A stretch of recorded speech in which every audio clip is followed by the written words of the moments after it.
我穿越到了强者为尊的世界，本想靠着家族一飞冲天，从此走上人生巅峰。可从我弟弟出生后，一切梦想都化为了灰烬。只因我弟弟出生时身上金芒环绕，并且天降异象，引得万人朝拜。这一拜直接令他连升5个层次，而我的修炼资质却非常低下，是别人眼里的废柴。各种资源和家主候选人之位也全部给了我弟弟，就连定下的娃娃亲也被人上门退婚。这样的屈辱，直接让我喊出了那句经典名言：30年河东，30年河西，莫欺少年穷。毕竟穿越和退婚都是妥妥的主角模板。然而就在我以为会拥有外挂时，却什么都没发生。无奈我只能躺平。我18岁时就被父亲赶到了偏僻的捕风场，还责令我不得打着林家的名号行事，而愿意陪我来的只有贴身侍女婉月。这时我脑海里突然响起了机械的声音：恭喜宿主成为了人们眼中的废柴。每日情报系统激活成功，本系统每日会随机提供2条信息。今日情报1：九华剑宗弟子楚风，3日后将在横断山脉捡到一只太古遗种兽，具体位置请点击。今日情报2：万宝商会今日贩卖的62号盲盒内会出现一本异兽图鉴，把它烧掉后会获得吞天魔功。闻言我直接跳了起来。太古遗种顾名思义，就是从太古时期存活下来的物种，实力十分强大。而吞天魔功则是一种通过吞噬他人本源来增强自身的强大功法。这种功法没有特定的门槛，任何人都能修炼，并且每吞噬一种特殊体质的本源，修炼者的实力就会得到显著提升。只不过这种抢夺别人东西的功法，在修行界被称为邪魔歪道，但对于此时的我来说，这就是我变强的希望。我瞬间做出决定，吞天魔功一定要拿到手，到时候再前往横断山脉。反正3天时间内，太古遗种兽蛋并不会被别人捡走。随后我用最快的速度来到万宝商会，直接对掌柜吩咐：给我拿62号盲盒。老掌柜笑着把盲盒取了下来。您来的真巧，前脚刚有人想要62号盲盒，结果没带够钱，出去筹了，没想到后脚就被你看上。闻言我心里忽然紧张了一下，这盲盒里可是有吞天魔功，如果被别人买走，这好事可就轮不到我了。幸好我来得及时，我立马给掌柜付钱，将盲盒收进储物戒指后，便找到了一个隐蔽的地方，将盲盒取了出来。只听咔嗒一声，盲盒被打开，只见一本异兽图鉴正静静地躺在盒子里。我按照系统告诉我的方法将它烧掉，神奇的事情发生了，我竟然在灰烬中扒拉出一块巴掌大小的骨头。我有些疑惑，这该不会是头盖骨吧？话语刚落，这块骨头上就浮现出许多神秘符文，符文化作星星点点的光芒钻进了我的眉心。下一刻，吞天魔功的修炼方法详细的印在了我的脑海中，我迫不及待的修炼起来。随着我的功法运转，方圆100米内的天地精华源源不断的涌入我体内，直接为我轰开了修炼的大门。第二天早上，我睁开眼睛，发现自己竟然来到了肉身境第5层。这一刻，我彻底呆住了。在这个世界，修为境界分为肉身境、神藏境、灵海境、神功境，除此之外还有许多境界，而每个境界又分5层。要知道，哪怕是一些天才，想要肉身大成，也得经历3到5年的时间。而我在修炼吞天魔功以后，仅只用了1夜，此刻唯有牛逼2字才能表达我的心情。就在我努力压下内心的激动时，系统声音再次响起：今日情报1：拥有元阳之体的采花贼莫野正在行不轨之事，详细位置请点击。每日情报2：横断山脉中有山宝现世，引众多修炼者前往，3天时间内不会有人找到山宝所在，山宝位置可点击。我眼中灵光一闪，元阳之体是特殊体质，我只要使用吞天魔功将其吞噬，说不定可以突破到神藏境。看来太古遗种兽蛋的事还得往后放一放，先将这个元阳之体吞了再说。当我按着系统的标注赶到地方时，只见一位白衣女子手里拿着剑，正紧紧追赶着一个瘦小猥琐的男人。淫贼，侮辱了我的师妹就想逃走，哪有那么容易？此人正是明月宫的弟子苏清渊，他本来是和师妹外出游玩，没想到却被莫爷这个采花贼盯上，甚至他的师妹已经被莫爷祸害。莫爷虽然正被身后的女子追击，但他神色丝毫不慌，反而还不断说出一些污言秽语，调戏着后方女子。苏清渊被莫爷的话气得满脸通红，手中的剑直指采花贼。就在他准备上前的时候，突然浑身一软，瘫倒在地，手中的剑也掉落下来。苏清渊声音无力：你对我做了什么？莫爷哈哈大笑起来，这是一种能让你放开身心、激发内心原始欲望的宝药。接下来，咱们俩就做一对野鸳鸯吧。莫爷望着苏清渊清纯可人容貌，他再也按耐不住内心的冲动，直接扑了上去。苏清渊面色一变，被莫爷死死压在地上。他想要推开莫爷，却根本使不上力气。这时我偷偷捡起地上的长剑，然后对准莫爷的菊花位置，狠狠刺了进去。只听莫爷惨叫一声，随后浑身抽搐着断了气。这采花贼恐怕到死也没想到自己会是这样一种死法。见状，我立即上前，准备拎着莫爷的尸体离开。就在这时，吞天魔功竟然自己运转起来，开始炼化元阳之体，纯净的能量不断涌入我的身体。我正想找个隐蔽的地方好好消化，可一旁神志不清的苏清渊突然一把抱住了我。救救我！我眉头皱了一下，他这是中了魅毒，如果不解毒的话，他会全身筋脉断裂而死。我犹豫了一下，还是选择救他。1个小时辰后，我的境界直接突破到了神藏境，这简直令人震惊。我只吞了一个元阳之体，就能进阶到下一个境界，并且连体质也变得更强了。不客气地说，若是放在前世，此刻的我就是超人。随后我看着地上的苏清渊，留下了一些灵石后，便离开了这里。我刚离开不久，苏清渊就缓缓睁开眼睛。刚才他虽然神志不清，但也隐隐有些印象。采花贼没能得手，自己应该是被别人救了。他快速穿好衣服，却突然发现自己的境界竟然突破了。原来的他只是神藏境，现在竟然踏入了灵海境，还来不及惊讶，苏清渊就见到了地上的灵石，心里满是怒火。这是把我当什么了？不论你是谁，我一定不会放过你。而此刻的我已经来到了横断山脉，根据系统的指示，我果然在山脚下发现了一颗兽蛋。这枚兽蛋约莫成人拳头大小，蛋壳是青色的。当我手指轻轻触碰时，甚至能感觉到微弱的脉动。我仔细打量着这颗奇特兽蛋，看起来它马上要孵化了。随后我拿出一些灵石，放在这颗兽蛋旁边，加速它孵化。然后我又划破手掌，将鲜血滴落在兽蛋上，让蛋内的太古遗种幼崽记住我的气息。没过多长时间，只听咔嗒一声，蛋壳顶端逐渐剥落，露出金红绒毛的小脑袋。片刻后，蛋壳彻底碎裂，小兽扑腾着翅膀站起来，它歪头看了看我，忽然抖了一下身子，惊鸿羽翼展开，竟然带起阵阵微风。我惊讶出声，这似乎是风雷鹰的幼崽。随后它蹦蹦跳跳的来到我肩上，用头部亲昵的蹭了蹭我的侧脸。我眉头紧蹙，该叫你什么好呢？铁蛋还是翠花？名字不好起啊。风雷鹰幼崽听着我的话，顿时急了，连忙比比划划。我揣摩着小风雷鹰的意思，你的意思是，你长大后一定会很厉害，是空中的霸王，所以想叫天霸？小风雷鹰当即点头。我温柔地看着他，那就叫天霸吧，你喜欢就好。当给小风雷鹰取好名字后，天已经黑了下来。我决定休整一夜再出发。第二天系统准时发来播报：今日情报一，石碾村下了一场暴雨，一块刻满神秘符文的石碑被暴雨冲刷出来，将神秘符文以特定的顺序排列，即可获得人王印。如何排序，请点击。今日情报二，大屿山有一座古墓现世，如今正在被地龙帮挖掘，古墓地图请点击。我看着这两条信息很是心动。人王印是一门十分强大的功法之术，尤其修炼到大成境界后，其威能足以毁天灭地。这座古墓有地图的话，倒是可以去试试，不过先把山宝拿到手再说。当我进入了横断山脉的时候，这里到处都充满了战斗的痕迹，地面上都是人和兽类的尸体。突然剧烈的轰鸣声响起，应该是修炼者想要山宝，所以和野兽们发生了激烈冲突。我知道自己实力还不够强大，所以就小心翼翼的前行，不和其他修炼者接触，毕竟有些时候修炼者远比凶禽猛兽更加危险。随后我一步步走向山宝的位置，这时两个中年男人从远处走了过来，我心中一紧，他们两个竟然都是灵海境强者。此时年龄较小的一位出声，大哥，这次的山宝藏得够深，竟然还没找到，你说这山宝是不是已经被人抢走了？另一个年长的男人语气坚定，不可能，山宝是灵物，如果被拿走了一定会有动静，继续找，一定能找到。随后二人再次出发寻找山宝，这件事也给我提了个醒，看来我拿了宝物，一定要赶紧伪装起来，别被发现了。我眼见两名中年人离开，便迅速前往了山宝的具体位置。有着系统加持，我果然找到了山宝，那是一节雷击木，如果不仔细观察的话，跟枯树根没什么两样。我轻轻摸了一下它，这就是山宝，难怪没人找得到。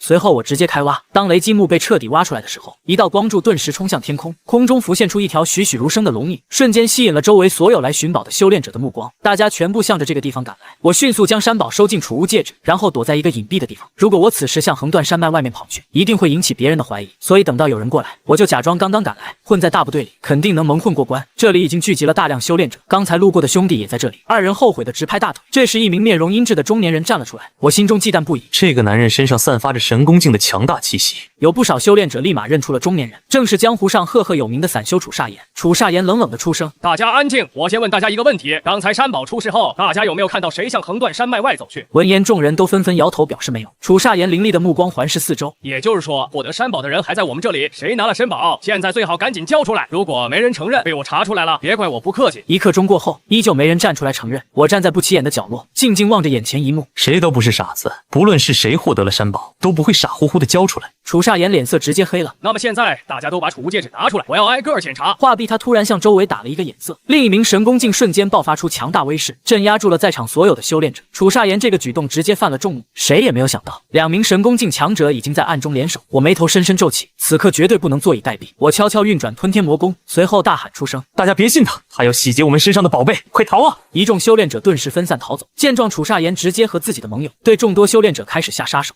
我趁着人群混乱，拼命向外面逃去。好在吞天魔功可以隐藏我的气息，降低了自身的存在感。在一片厮杀声中，我终于冲出了横断山脉，但是我却不敢停下。连续奔逃1个时辰后，我才终于在一棵大树下休息，口中剧烈喘息。这次好险，没想到竟然还有神功境强者存在。不过山宝总算到手了，也不知道我现在是在哪里。我拿出一张地图看了看，突然发现我离石碾村很近，我目光一亮。既然如此，正好去瞧瞧石碑。随后我立马启程前往石碾村。石碾村是个靠耕种狩猎为生的普通山村，连日暴雨引发了泥石流，虽然没有直接冲击村庄，但是却冲毁了耕地，也断了村民的生计。附近的一座道观特意前来救援，同时也发现了这块石碑。我来到了石碾村后，见到了一群道士，年轻道士全被石碑上的神秘符文吸引，只有老道士注意到了我。老道士向我行了个礼：这位居士，如今石碾村刚遭受天灾，不知居士来这是干什么呢？我一脸悲痛：道长，我路过这里，想要一碗水喝，没想到这里竟然发生了灾害。老道士热情邀请，原来是这样，居士可以去我的清风观。我笑了笑，主动把话题引到了石碑上。多谢道长好意，我还要赶路，就不去了。不知道掌门围着一块石碑看什么？老道士对我没有丝毫隐瞒，直接向我解释。我们过来救援时，发现是这块石碑救了整个10年村，并且上面的符文非常神秘，似乎有着大秘密。我看居士也是修炼之人，如果好奇可以去参悟一下，说不定能获得一些好处。我没想到这老道士竟然如此坦诚，这份胸怀就不是一般人能够拥有的。我一脸感激，多谢道长。很快我也来到石碑前，只见这块石碑上的符文印记密密麻麻，足足有上百个，而其中就隐藏着人王印。一般的修炼者想要自己参悟出人王印，几乎是不可能的。不过我有系统，已经掌握了符文的排列规则。半个小时后，我脑子里嗡的一声，像有什么炸开了一样，人王印这3个充满威严的大字顿时浮现在我脑中。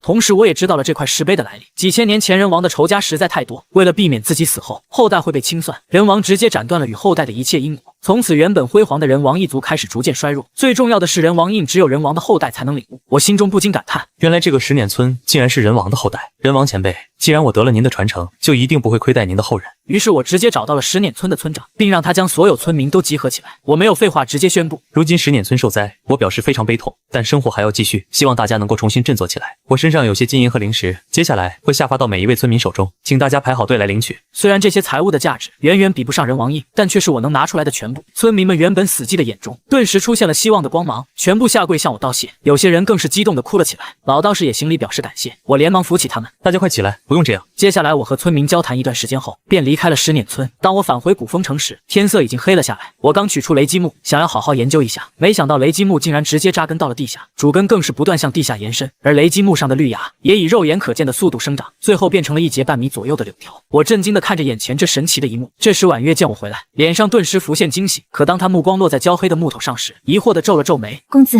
你可算回来了。不过你把这些枯树根弄回来做什么？我连忙解释，这是雷击木，可不是什么枯树根，它有很大作用的。随后我直接岔开话题，饭菜准备好了没有？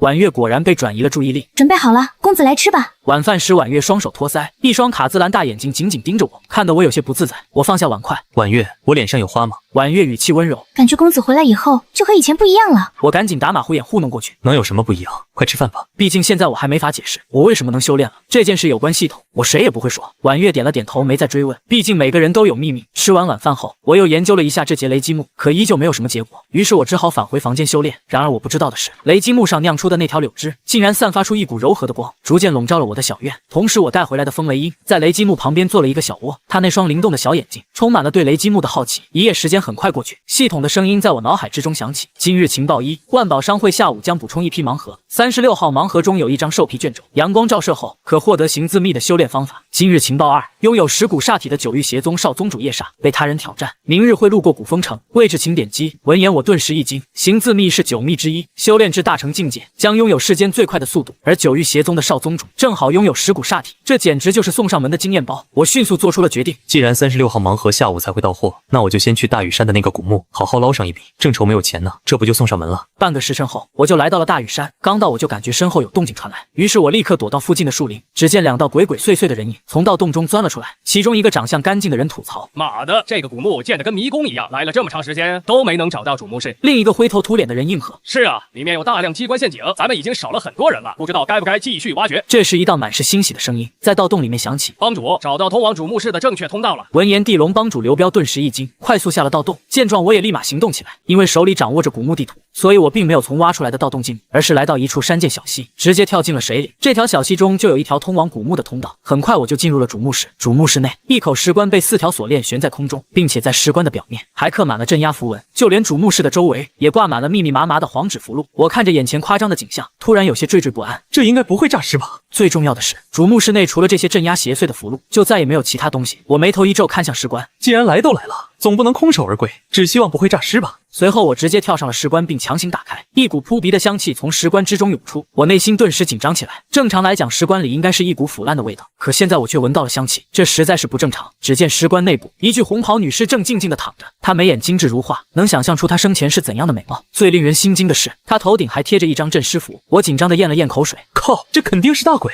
我擦了擦头上的冷汗，可目光还是忍不住瞟向了她手指上的那枚储物戒指。我低声念道：对不住了，这段时间手头有点紧，借你储物戒指用一下了。说完，我麻利的从他指上退下戒指，然后赶紧合上石棺，头也不回的冲出了主墓室。一段时间后，主墓室的门再次被打开，地龙帮的人闯了进来。他们很快就发现石棺盖被移动，却根本没有在意墓室里那些黄纸，径直围到石棺边。帮主刘彪更是跳上了石棺，一把将棺盖推开。当刘彪见到女尸的瞬间，不自觉的咽了咽口水。他下意识的伸手褪去了女尸身上的红袍，正想要仔细端详那具完好的躯体，可就在此时，一股突如其来的阴风吹过，女尸头顶的镇尸符也诡异的燃烧起来，瞬间烧成灰烬。与此同时，红袍女尸睁开了双眼，刘彪顿时吓得魂飞魄散，转身就想逃，一只冰冷的手却已穿透他后背，捏碎了心脏。他连惨叫都未发出，身躯便迅速干枯萎缩。这突如其来的一幕，顿时吓坏了其他人，他们慌忙向外逃跑，可最终谁也没能逃过死亡的命运。女尸杀光了所有人后，他缓缓抬手抚摸曾经戴戒指的地方，猩红的双眼死死盯着我消失的方向。此时我已经回到了小院，并且开始查看女尸的储物戒指。这一看直接让我惊呆了，里面足有100立方米，零食堆积的像小山一样，里面竟然还有息壤龙涎叶和灵玉髓。我将那块拳头大小的息壤轻轻撒在雷击木周围，只见原本焦枯的木头周身一颤，一股磅礴的生命力从土中涌现，原本半米长的柳条迅速生长，转眼已延伸至1米左右。让我意外的是，柳条突然断掉一截，化为一只翠绿手环，主动戴在了我的手腕上。我微微一笑，这难道是你给我的礼物吗？多谢了。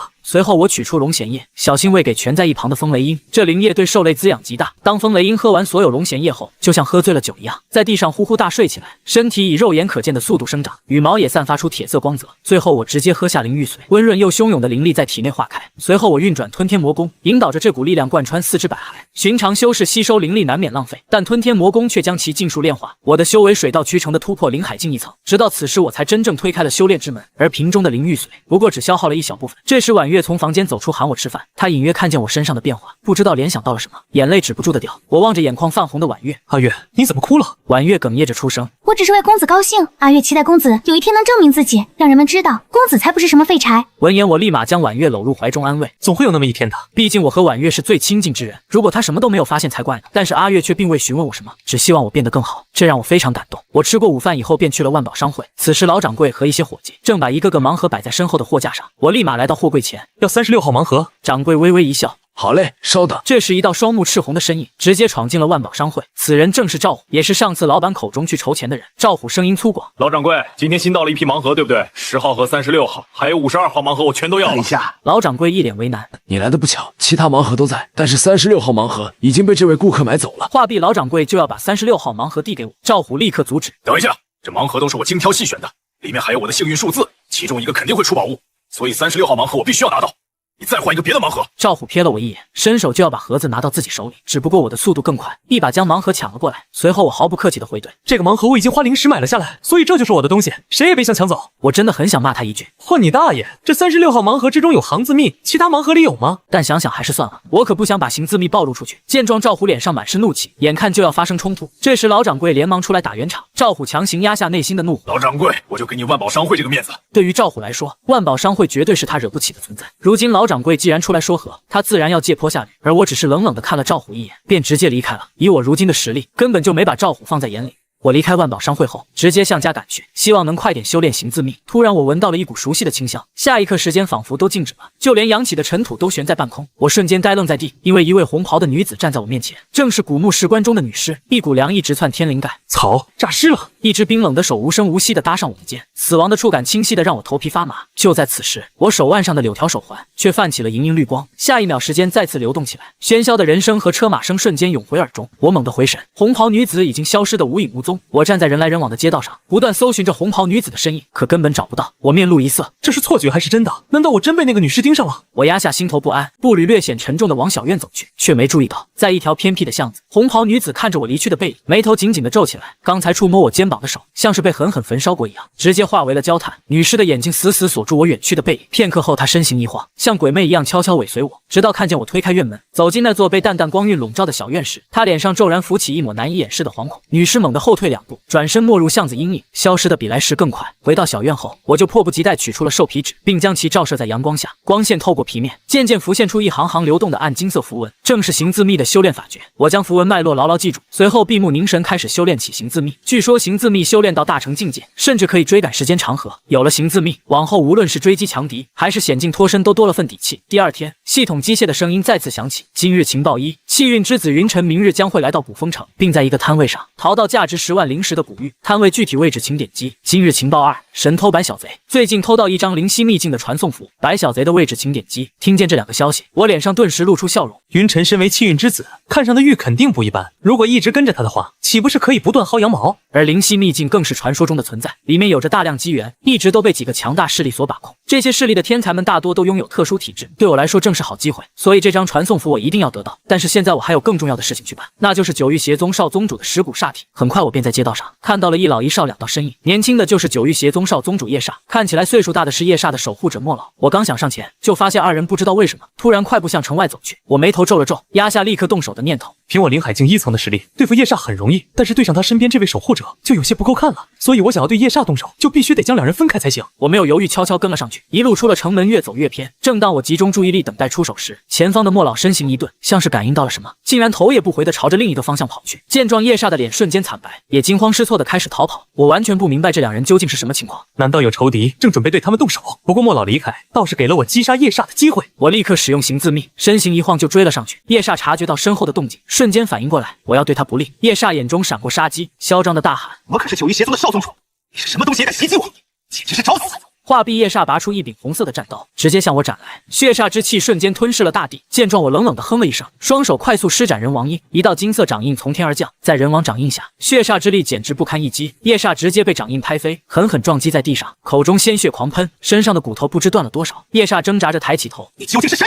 我根本没有任何废话，上前一把捏断了他的脖子，随即迅速离开现场。刚才战斗动静不小，一定会引来许多修炼者的注意，快速离开才是最好的选择。很快，我在一处偏僻山洞中落脚，没用多长时间，尸骨煞体就被我炼化了。我体内法力翻涌沸腾，灵海境的壁垒也接连破碎。当我再次睁开眼时，惊喜的发现修为已经达到了灵海境5层。虽然我修炼起步晚，已经远远落后于同辈天骄，但有了系统帮助，我完全可以弥补，甚至是超越。随后我走出山洞，开始查看白小贼的位置。这时天已经黑了，而此时的大屿山破庙里，白小贼正在给自己的徒弟传授偷盗的技艺。一众徒弟听得非常专注。这时一名灵动的少年突然发问：“师傅，听说你今天偷来了一件宝物，能不能让我们看看？”闻言，白小贼手拿一张蓝色符箓，在徒弟们面前晃了晃。那是自然，今天就让你们长长见识。这是一张秘境的传送符，只要拥有它，就能传送到秘境之中。话还没说完，白小贼只觉得眼前一滑，好像有道影子闪了过去。再低头一看，手里的传送符就没了。他顿时火冒三丈，想也不想拔腿就追。可那道黑影快得离谱，白小贼拼了命的提速，可不但没追上，距离反而越拉越远。他喘着气停下来，白小贼不甘心的开口：“好快的速度，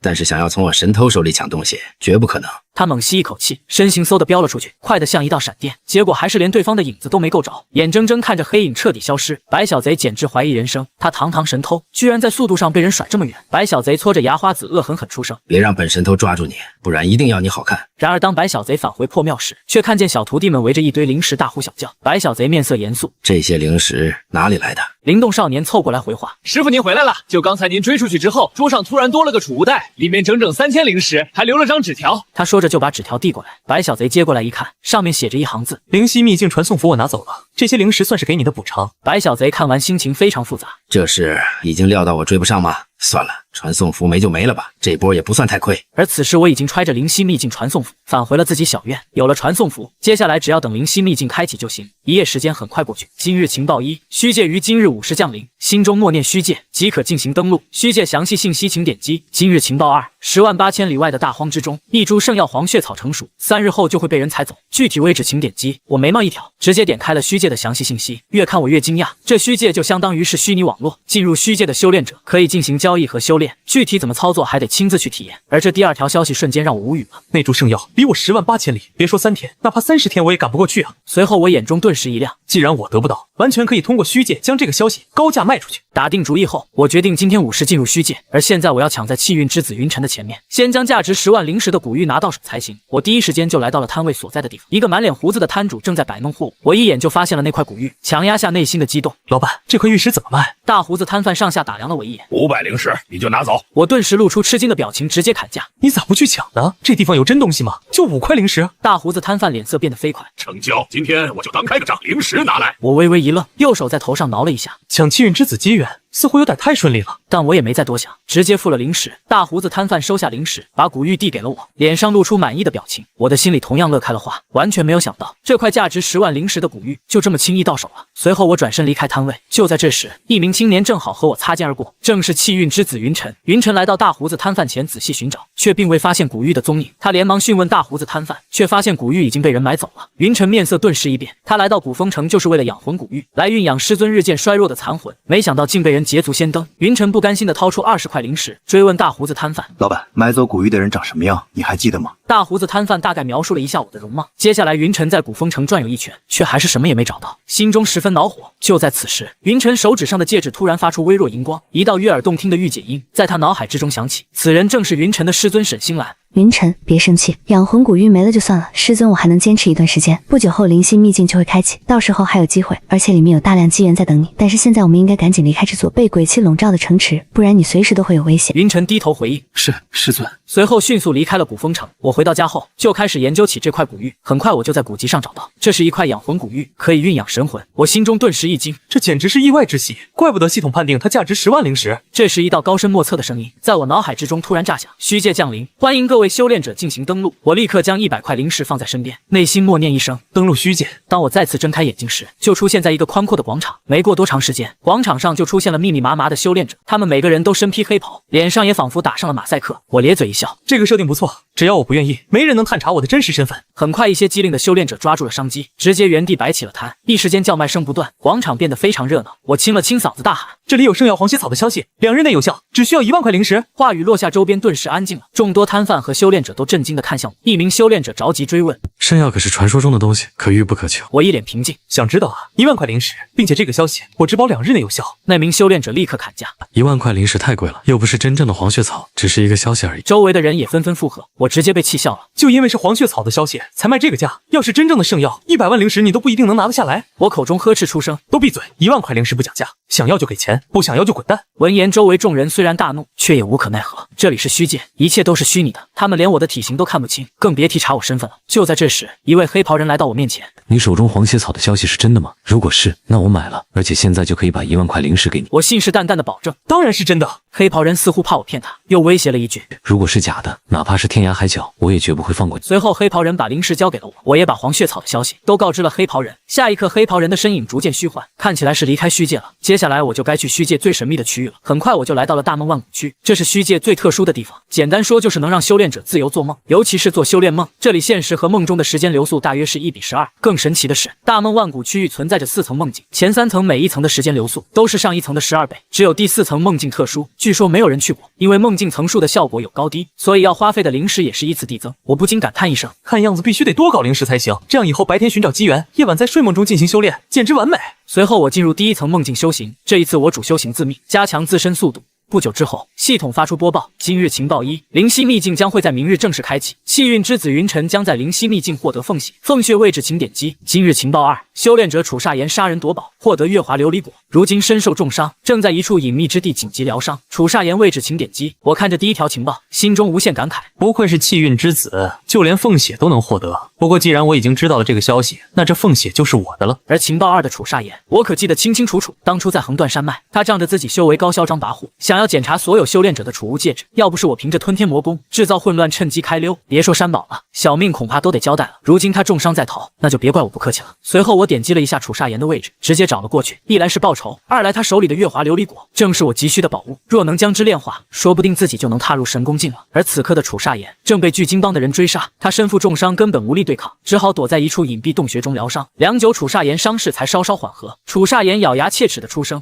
巨鲸帮，你们给我等着，我伤势好后一定灭了你满门。”随后他见伤势稳住了一些，就挣扎着起身，想尽快离开这里。可就在这时，一道黑影如鬼魅般闪过，楚煞炎根本来不及反应，整个人被一股巨力轰飞，后背狠狠砸在岩壁上，原本已经止血的伤口瞬间全部崩裂，剧烈的疼痛让他差点昏死过去。楚煞炎口吐鲜血，强撑着摆出防御姿态：“混账东西，你是谁？”我却懒得理会，一脚将他踹飞，然后一拳接一拳的打在他身上。楚煞炎被打得面目全非，终于忍不住求饶：“你不是巨鲸帮的人，你究竟是谁？我和你有什么仇怨？赶快放开我！”我这才停了手。那就让你死个明白。我就是横断山脉里拿走山宝的人，今天特地来取你性命。现在知道了。话毕，我直接一拳击穿了他的心脏。楚煞颜脸色充斥着愤怒，原来山宝是被你夺走的。但是他话还没说完，就最终彻底失去了生机。我迅速取下楚煞颜的储物戒指，毫不留恋地离开了现场。回到家后，我在楚煞颜的储物戒里一顿寻找，果然找到了月华琉璃果。传说只要吃下一半果肉，就能洗涤凡尘浊气，帮修炼者突破心魔，使灵力运转像月华一样丝滑。我没有丝毫犹豫，当即将整颗果实服下，盘膝进入修炼状态。良久之后，清冷而磅礴的神秘力量从我体内弥漫开来，脑海中轰然一震，仿佛有一座巍峨宫殿被悄然开辟，那是神识的居所，灵魂力量的源泉。我缓缓睁开眼，感受着体内质变般的力量，嘴角忍不住扬起一抹笑容。这月华琉璃果真是好东西，直接让我进阶到了神功境1层。随后我又进入虚界开始修炼，转眼来到第2天，今天是灵犀秘境正式开启的日子，凡是有灵犀秘境传送符的修炼者都能进入灵犀秘境。今日情报1：九华剑宗弟子楚风将会在灵犀秘境第2层获得大眼神诀，大眼神诀的位置请点击。今日情报2：绝恶宫拥有绝灭魔体的天骄凌晨霄将在灵犀秘境最底层获得一具圣体残躯。看见情报1，我微微一笑，又是九华剑宗弟子楚风，上次我先他一步将太古遗种兽蛋拿到手，这一次再遇到，只能算楚风倒霉了。况且绝恶宫是我林家的大敌之一，尤其当年我资质低下，可没少被绝恶宫嘲笑攻击，而且这个凌晨霄曾经还羞辱过我。若不是家族长辈及时赶来，说不定我早死在这个凌晨霄手上。我嘴角勾起一抹冰冷笑容。凌晨霄，只要有我在，你就休想获得圣体残躯。突然，灵犀秘境传送符有了动静，周身蓝芒闪耀，颤动不止，这是在提醒众多修炼者，灵犀秘境已经开启，可以进入。随后，我用法力催动传送符。当我在睁开眼睛时，来到了一片山林中，四周古木参天，看起来和外界并没有什么不同。我根本不敢停留，必须要赶在气运之子云晨前面，先一步拿下凤血。很快，一片枯败的梧桐树林出现在眼前，树木焦黑，枝叶凋零，整片林地死气沉沉，没有丝毫生机。我喃喃自语：看来找对了，这就是真凤曾经栖居的梧桐树林，只是如今已经彻底枯萎了。搜寻片刻后，我终于在一棵最粗壮的梧桐树下发现了一滴悬浮在半空，嫣红中流转着金芒的血珠，血珠内部隐约有一只凤凰的虚影，散发出勃勃生机，这就是真凤之血。我强压激动，取出玉瓶，小心地收了起来，然后迅速离开，准备找个僻静之地再将凤血炼化。而晚来一步的云晨看着空荡荡的林地，脸色非常难看。云晨怒气冲冲，一拳砸在焦黑的树干上，别让我知道是谁抢走了凤血，不然我绝不会客气。这一切我却并不知道。此时我已经找到了一个隐蔽的山洞，部下简单静置后，便盘膝坐下，取出那滴凤血。我深吸一口气，将凤血吞入腹中，在我的丹田气海处，一团拇指大小的血珠正散发出令人心悸的灼热气息。我额头上全是细密的汗珠，脸色也因痛苦而变得扭曲，但我却没有丝毫退缩。凤血是天地间珍宝，炼化过程很是凶险，一不小心就会爆体而亡。可一旦成功炼化凤血，我的实力将会迎来质的飞跃。随着时间的推移，我的骨骼开始泛起淡淡的金芒，血肉也仿佛经历了一场涅槃重生。不知过了多久，当最后一丝凤血的力量被我彻底炼化后，我身体爆发出一股强横的气息，震得洞内碎石簌簌落下。我惊喜地发现自己来到了神功境4层，自身的恢复力达到了一个惊人的程度，寻常皮肉伤恐怕转眼间便能愈合。我心中欣喜，却不敢多做停留。灵犀秘境第2层还有大眼神诀在等着我。随后向着灵犀秘境的第2层赶去，途中一阵剧烈的打斗声却引起了我的注意。我悄悄靠近，只见林间空地上，气运之子云晨正与2名散修对峙，那2名散修满脸愤怒。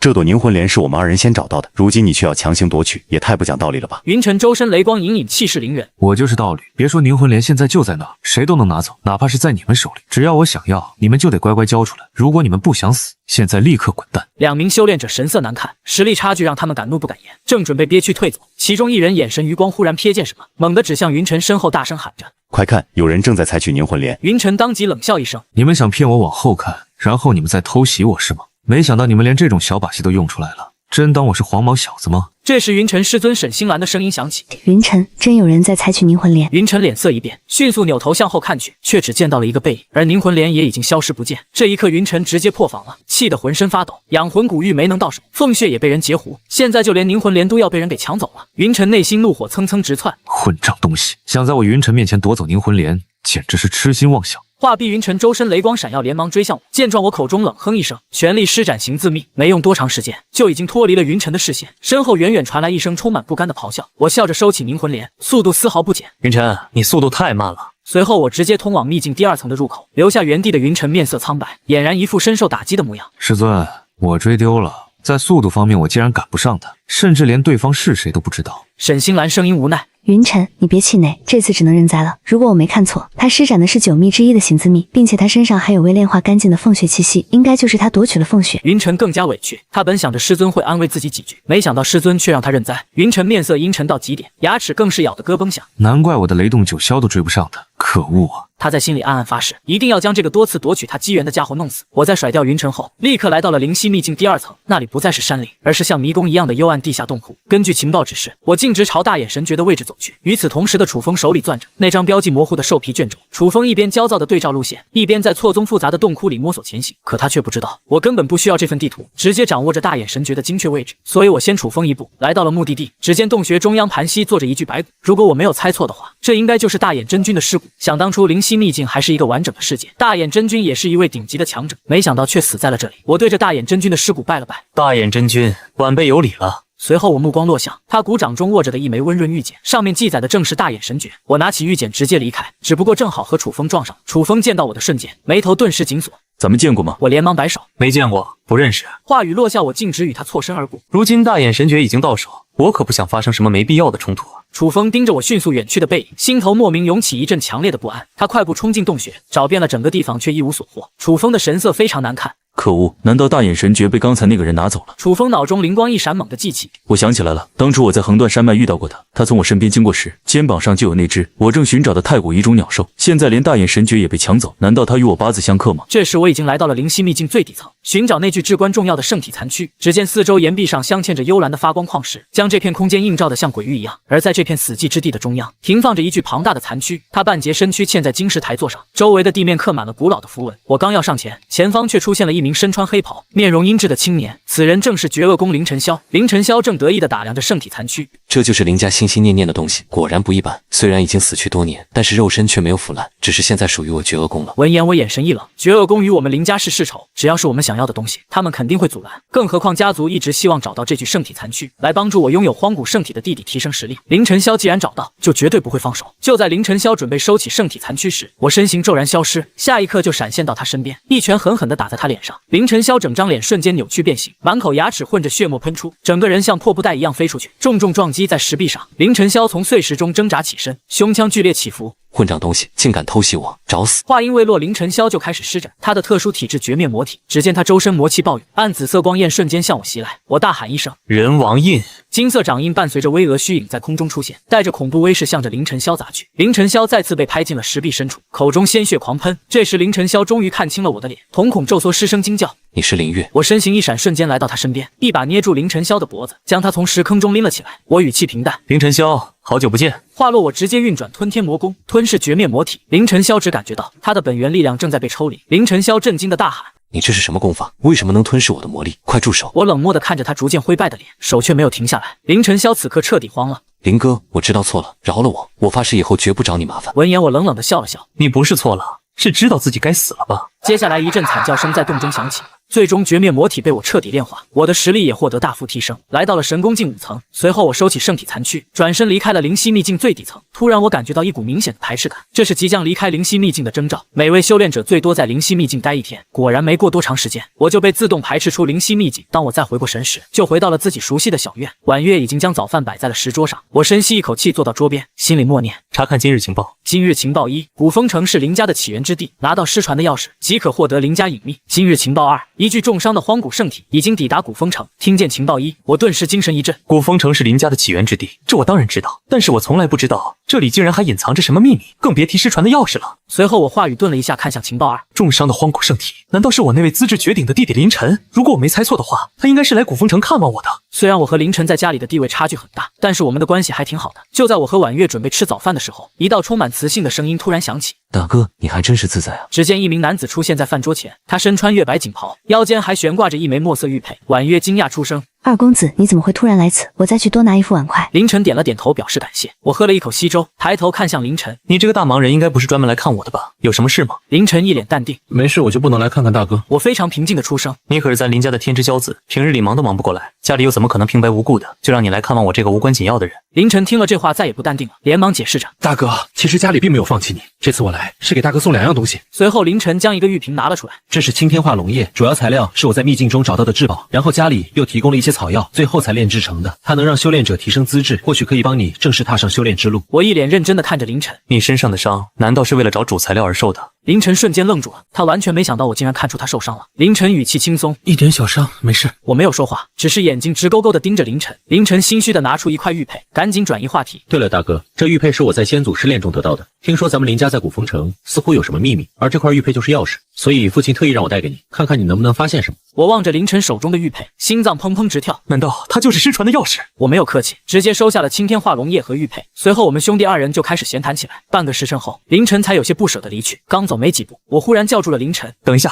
把这个拿着。”我直接把一个储物袋抛给凌晨。凌晨疑惑地接过储物袋，打开一看，他顿时瞪大了双眼：“大哥，你……”凌晨正准备说什么时，我却做出一个噤声的手势，并摇摇头，示意他保密。凌晨脸上露出了灿烂的笑容：“我的亲大哥，你这个老奸巨猾的家伙，藏得比谁都深啊！”储物袋内装的正是圣体残躯。灵犀秘境开启前，绝恶宫就挑衅过林家，说他们找到了圣体残躯的具体位置，这可把家里气得不轻。没想到凌晨霄进入灵犀秘境后，就再也没有出来。如今圣体残躯却出现在我手里，其中发生了什么异响就能知道。送走弟弟凌晨后，我便开始研究起玉佩，直接在玉佩上放了一滴精血。只见玉佩上的地浆图腾竟然像快要活过来一样，散发璀璨光芒，并且周围的虚空都在扭曲。同时，一段信息传进了我脑海：地浆玉佩是钥匙，可开启古风城内的空间节点，利用空间节点就可以在瞬间跨越到另一处位置，覆盖原始古界的3000周。只不过每一次使用地浆玉佩都需要3天的冷却期。闻言，我倒吸一口凉气。好家伙，掌握了这个空间节点，岂不是我想去哪里都行？据说一个玄州就已经大到不可想象，从南到北，一个普通人走上一辈子也走不到尽头。而原始古界足有3000周，地域辽阔无垠，大到不可想象。哪怕是作为玄州最强势力的林家，其威名也不过是局限在周边几州，远一些的州根本没有听过林家，甚至一辈子都不会有什么交集。可是这个空间节点却遍布了3000州，这是家族里面哪个人物搞出来的？简直太厉害了！我当即做好了决定，使用一次地浆玉佩需要3天时间的冷却期。现在我先把灵犀秘境的天才地宝处理一下，等明天就试一试地浆玉佩，前往其他州瞧瞧。随着我心念一动，来到了虚界，然后将我用不到的天才地宝摆了出来。我清了清嗓子，学着其他摊贩开始吆喝起来：“走过路过不要错过，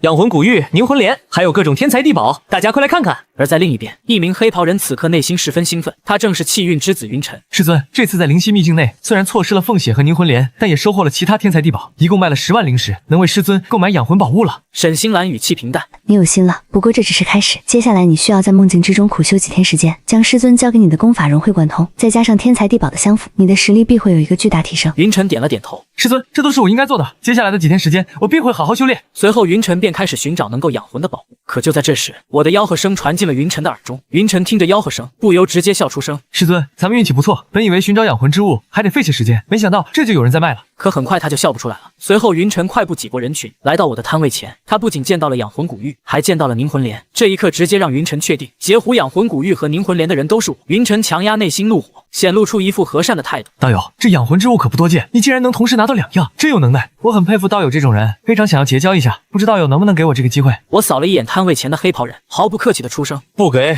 你就直说，看上了哪样天才地宝，想要和我攀交情，让我便宜点，想都不要想。”闻言，云晨强压下内心的怒火：“道友，我看中的并非是什么天才地宝，而是看中了道友这个人，非常想要结交一下。”我顿时汗毛倒竖，直接怒骂出声：“死基佬，赶紧滚，少在这里恶心我！”这一刻的云晨额头青筋暴突，再也忍不住了，直接对着我开始破口大骂：“你以为自己是谁？老子忍你很久了，有种你就告诉我你的身份，看老子弄不弄死你就完了！”我毫不客气的回怼：“你有病吧？我在这摆摊摆的好好的，你来骚扰我也就罢了，现在还骂我，你是傻逼吗？”云晨怒吼出声：“你就说敢不敢告诉我你的真实身份？”我直接回应：“不敢。”此刻的云晨差点被气吐血，有一种一拳打在棉花上的感觉。而我们的争吵也吸引来了许多人的围观。我立刻抓住这个机会，不再理会云晨，直接吆喝出声：“大家快来看，各种天才地宝，千万不要错过！”云晨再次破防，对着我拳打脚踢。可这里是虚界，我们都不是尸体，所以云晨的攻击根本没有丝毫效果。众人看着我摊位上的天才地宝，纷纷开始购买。一位修炼者自发为我宣传，养魂古玉和凝魂莲这种天才地宝都属于非常稀少的存在，而且品质也好，价格公道，可以购买。他旁边好友也附和：“是啊，我还正愁从哪里去获得养魂类的天才地宝呢，没想到在这里碰到了，尤其一名黑袍人更是看中了我摊位上的养魂古玉。可就在他准备和我交易时，养魂古玉却到了云尘手里，他师尊的残魂正在不断衰弱，凝魂莲治标不治本，唯有养魂古玉才能让他师尊残魂恢复。以如今这种情况，如果不及早拿下养魂古玉，或许养魂古玉就被他人买走了。所以哪怕他对我心有成见，内心不甘也得购买。这名黑袍人不满的声音响起：“你这个变态和我抢养魂古玉做什么？”云尘怒吼出声：“你才是变态，你全家都是变态！”他本就被我气得不轻，如今还成为了其他人眼里的变态。他直接破防了，我正准备看热闹呢，没想到云尘气得直接下线了。然而我不知道的是，当云尘在一家客栈房间睁开眼后，满腔的委屈瞬间爆发。他不仅没有得知我的真实身份，甚至还被我气得半死。最惨的是还被其他人当成了变态。他什么时候受过这样的委屈？所以他哭了。云尘抹了一把脸：“男儿有泪不轻弹，这次我忍了，你给我等着，总有一天我会知道你的真实身份。”而此时我贩卖的天才地宝早就被抢购一空，随后我就退出了虚界，回到家中并使用了青天化龙液。我将药液一饮而尽，药液入体化作滚烫洪流，冲刷着我的身躯，腥臭的汗水混着杂质从毛孔渗出，在地面积成一滩黑水。随着夜幕降临，我才缓缓睁眼，眸中金光一闪而过，我的皮肤莹润如玉，经脉也变得更加宽阔通畅，天地间的灵气正以前所未有的速度涌入体内，我嘴角抑制不住的上扬。这就是青天化龙液的神效，竟然真的改变了我的修炼资质。接下来就去第一层梦境修炼大眼神诀吧。随后我进入虚界，开始入梦修炼。大眼神诀是一门精神类功法，依循大眼神诀心法，一缕缕银芒从我眉心窍穴溢出，在识海中流转，并且随着功法运转，渐渐凝聚成一方朦胧的星土。当星图运转到第36圈时，我忽然感到识海一阵剧烈震颤，眉心处迸发出刺目的白光，原本朦胧的星图骤然清晰，星辰的轨迹变得无比玄妙。经过一夜的梦中修炼后，我缓缓睁开眼，只觉神清气爽，灵台一片空明，甚至大部分精神类的功法之术我都能完全免疫。最后我又和婉月打了个招呼，说自己需要出门3天时间。随后我直接拿出了帝江玉佩，这一次我并没有指定目的地，而是随机传送。我将法力注入帝江玉佩，在睁眼时，我已经来到了一个陌生的地域。今日情报1：古州之地的一个村落叶村，熬制的兽奶可谓一绝，对修炼者拥有巨大的好处。叶村位置请点击。今日情报2：青雾林内，一条蕴含龙族血脉的玄蛇正在化蛟，众多修炼者准备趁其虚弱时进行围杀，然后炼出龙血。详细位置请点击。听见系统的提示，我不禁感叹。情报信息会根据我的实力和环境随机生成，也就是说这里是古州，而龙血这个热闹我也必须得凑。青雾林终年被缥缈雾气所笼罩，参天古木的枝叶在头顶交错，这里听不到外界的喧嚣，只有我的脚步声在雾林之中回荡。就在此时，一道愤怒至极的兽类咆哮声骤然响起，我喃喃自语：这是已经打起来了。随后我加快脚步奔向青雾林深处，没过多长时间，我就看见一条刚刚完成进化的蛟龙。这条靛蓝色蛟龙盘旋于林海中，漠然扫视着下方修炼者。下方是7位身披兽衣、身躯犹如铁塔般的壮汉，正是叶村之人。他们面色凝重如铁，手中握有各种兵器。见状，我眉毛一挑，看见和蛟龙战斗的第8个人，那人是一个小不点，似乎只有3岁左右。可就是这个小不点，战力却非常恐怖。我看得暗自啧舌，好家伙，3岁就有这等战力，妖孽吗？当我正惊讶的时候，场中的战斗已经进入了白热化，玄蛇化蛟损耗了大量体力，虽说化蛟成功，但也让他进入了一个极其虚弱的状态。这8人正是趁这个时间偷袭，将这条蛟龙重创，不然很难将这条蛟龙拿下。山羊胡老者是叶村村长，他口中低吼：这条蛟龙已经不行了，大家再加一把劲。只见他手中白骨棒狠狠轰击在蛟龙身上，蛟龙发出痛苦的嘶吼声。其他人紧跟山羊胡老者，武器都重重落在蛟龙身上。蛟龙发出了一声悲鸣后，摔落在地，彻底失去了生命气息。山羊胡老者望着蛟龙庞大的身躯，不由重重松了一口气。其他几人则直接坐在原地，开始休息起来。这一战虽说成功杀掉了蛟龙，但他们也损耗巨大。唯有那个小不点倒是精神的很，仔细打量着蛟龙尸体。我低头思索，这条蛟龙之躯蕴含一丝龙族血脉，可以炼出龙血，到底该怎么搞到手呢？突然，一道精瘦干练的身影手拿战刀，向着一名叶村人挥来。战刀速度很快，压迫感十足。其中一名叶村人来不及躲闪，战刀瞬间将这名叶村人的身躯斩成2截。可见这一刀的威能之强。小不点望着被战刀斩成2截，直接失去生命气息的叶村人，口中悲呼一声：“三叔！”而这个时候，精瘦干练身影再次对另一名叶村人发动攻击。山羊胡老者急声提醒：“大家小心，是木村的小崽子！”从林中则传出一声声的怒吼。杀光叶村的这群家伙！木村的10几人直接杀了出来，随后一场大战直接爆发，2个村落之人只打得天昏地暗。只不过叶村人因为刚刚围杀过蛟龙，体力大幅消耗，再加上木村人数众多，叶村人根本不是木村人的对手，在战斗中完全落入了下风。山羊胡老者不甘心出声：“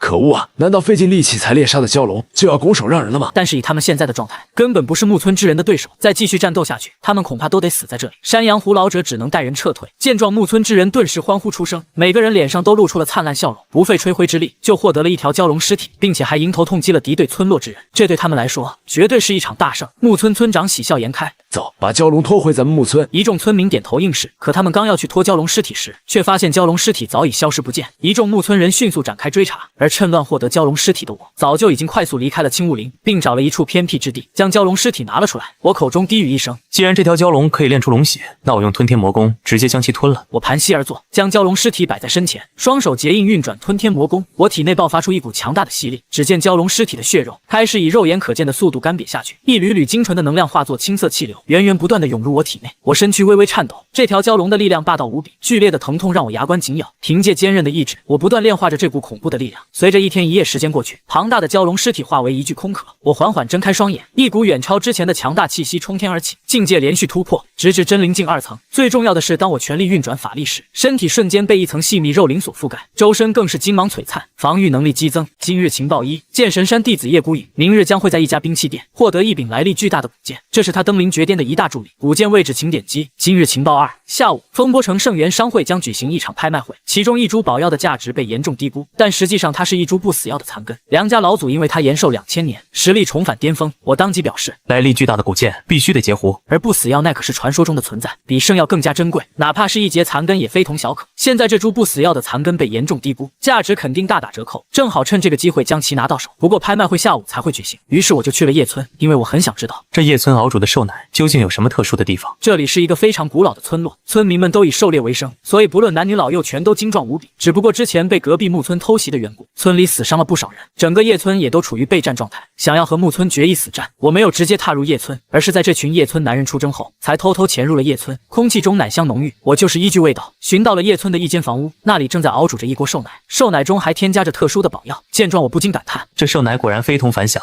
仅是闻上一口就能让人神清气爽。我心念一动，直接将这锅兽奶给收进了储物戒指。就在此时，一道稚嫩的声音响起：“大哥哥，那锅兽奶是我的。”我低头一看，只见一名瓷娃娃一般的小男孩，手里托着一个比他还高的大葫芦，指着消失的兽奶看着我。这个小不点正是叶村之前围攻蛟龙的第8人。我被抓包难免有些尴尬，却依旧厚脸皮的出声：“这些兽奶你喝不明白，还是大哥哥替你喝了吧。”话语落下，我留下一些零食以后，一溜烟跑了。小不点看着我离去的背影，再瞧瞧被一锅端的兽奶，只感觉天塌了。他哪里知道什么是零食，只知道自己的兽奶被人当面抢走了。这一顿他要挨饿了。很快，嘹亮的哭声直接传遍整个叶村。当叶村人赶过来后，才知道原来是小不点的兽奶被人抢走了。一些村民被气得不行，直接破口大骂：“这是哪个混蛋干的？连小孩子的奶都抢，一点道德都没有！别被我们抓住，不然绝不会放过你。”然而当他们见到我留下的零食后，态度当即转变，一众村民纷纷替我说情。其实这个抢兽奶的人也不是没有道德，他至少留下了零食。算了，还是再给小不点煮一锅吧。然后又架起一口大锅，开始熬煮兽奶。只不过此刻的小不点肚子早已经饿得咕咕直叫，他不仅喝不到兽奶，村里人还不给他主持公道，这让他委屈极了，哭闹不止，甚至差点把村落给掀过来。这让村民们再次抱怨起我：“你倒是给小不点留下，竟然连锅都给端走了，太不要脸了！”而此刻的我可不知道自己端走一锅兽奶在叶村引发的混乱。我好奇地看着兽奶，就让我尝尝它有什么特殊的地方吧。随后我直接端起锅喝了一口兽奶，下一刻一股灼热感从我的胃部升起，并扩散向四肢百骸。见状我更是非常惊喜，好家伙，没想到兽奶竟然还有这种功效，不仅能强化肉身，更能提升修炼者的资质，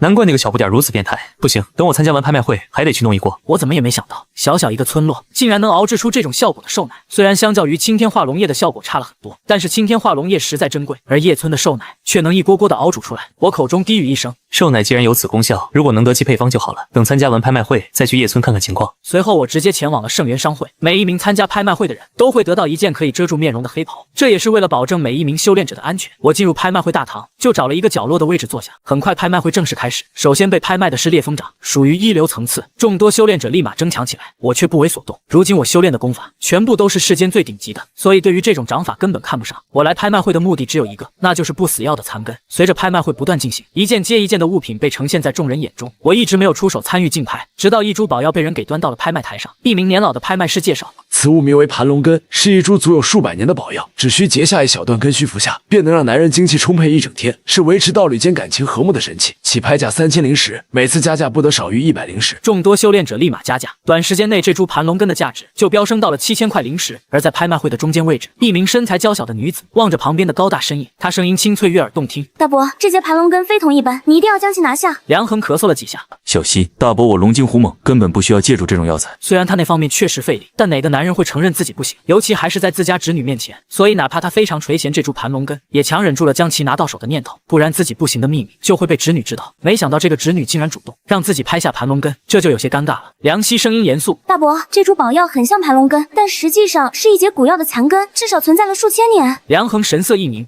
什么？对于侄女所言，他没有丝毫怀疑，只因他的侄女天生拥有一副黄金瞳，可直接看透万物本源。同时，他也暗自松了一口气，原来侄女并不是发现了自己不行的秘密，而是发现了宝贝。既然如此，必须把它拿下。梁恒没有犹豫，直接开出一个高价。1万块零食，整个大堂瞬间一片寂静。主持拍卖会的老者当即兴奋起来。1万块零食，还有没有更高的出价？我却眉头皱了皱。出价者应该就是梁家人，不过对于这株不死药残根，我一定要得到。随后我立马举起了手中号牌，11000块零食。梁恒再次举牌。12000零食，这不禁让在场众人全都惊呼出声，然后下意识地把目光看向了我这里，想知道我究竟还跟不跟。事到如今，我只能再次出价，13000块零食。全场都傻眼了，唯有主持拍卖的老者兴奋到极点。就在梁恒准备继续出价时，却被娇小身影拦住。梁希一双黄金瞳直视着我：大伯，我通过黄金瞳查看，这人的实力仅有真灵境2层。刚才我本想给他一个活命机会，没想到他竟不识抬举。既然如此，这次咱们就不跟了，等离开拍卖会再将其处理掉。梁恒点了点头。好，交给大伯吧。最终我以13000块零食的价格买下了盘龙根。我低语一声，梁家没有继续出价，想来已经盯上我了。我将盘龙根收进储物戒指后，没有丝毫犹豫，直接转身离去。对于接下来的拍品，我已经没有兴趣。在别人眼里，我或许是一个用13000块零食购买盘龙根的傻瓜，但是我根本不会在意，因为这节不死药的残根，别说13000块零食，哪怕是13万零食都值。甚至如果能养出一株不死药，到时候价值不可估量。梁希和梁恒见我离开，他们两人也起身离开了拍卖会。我离开拍卖行后，直接向着城外走去。随着我修炼大眼神诀，精神力暴涨，感知能力也获得大幅提升，所以我很快就察觉到了梁希和梁恒二人在跟踪我。只不过如今不死药残根已经到手，和他人发生战斗没有任何意义。我假装正常继续前行，但是当我踏出城门的一刻，嗖的一声，身影瞬间消失在原地。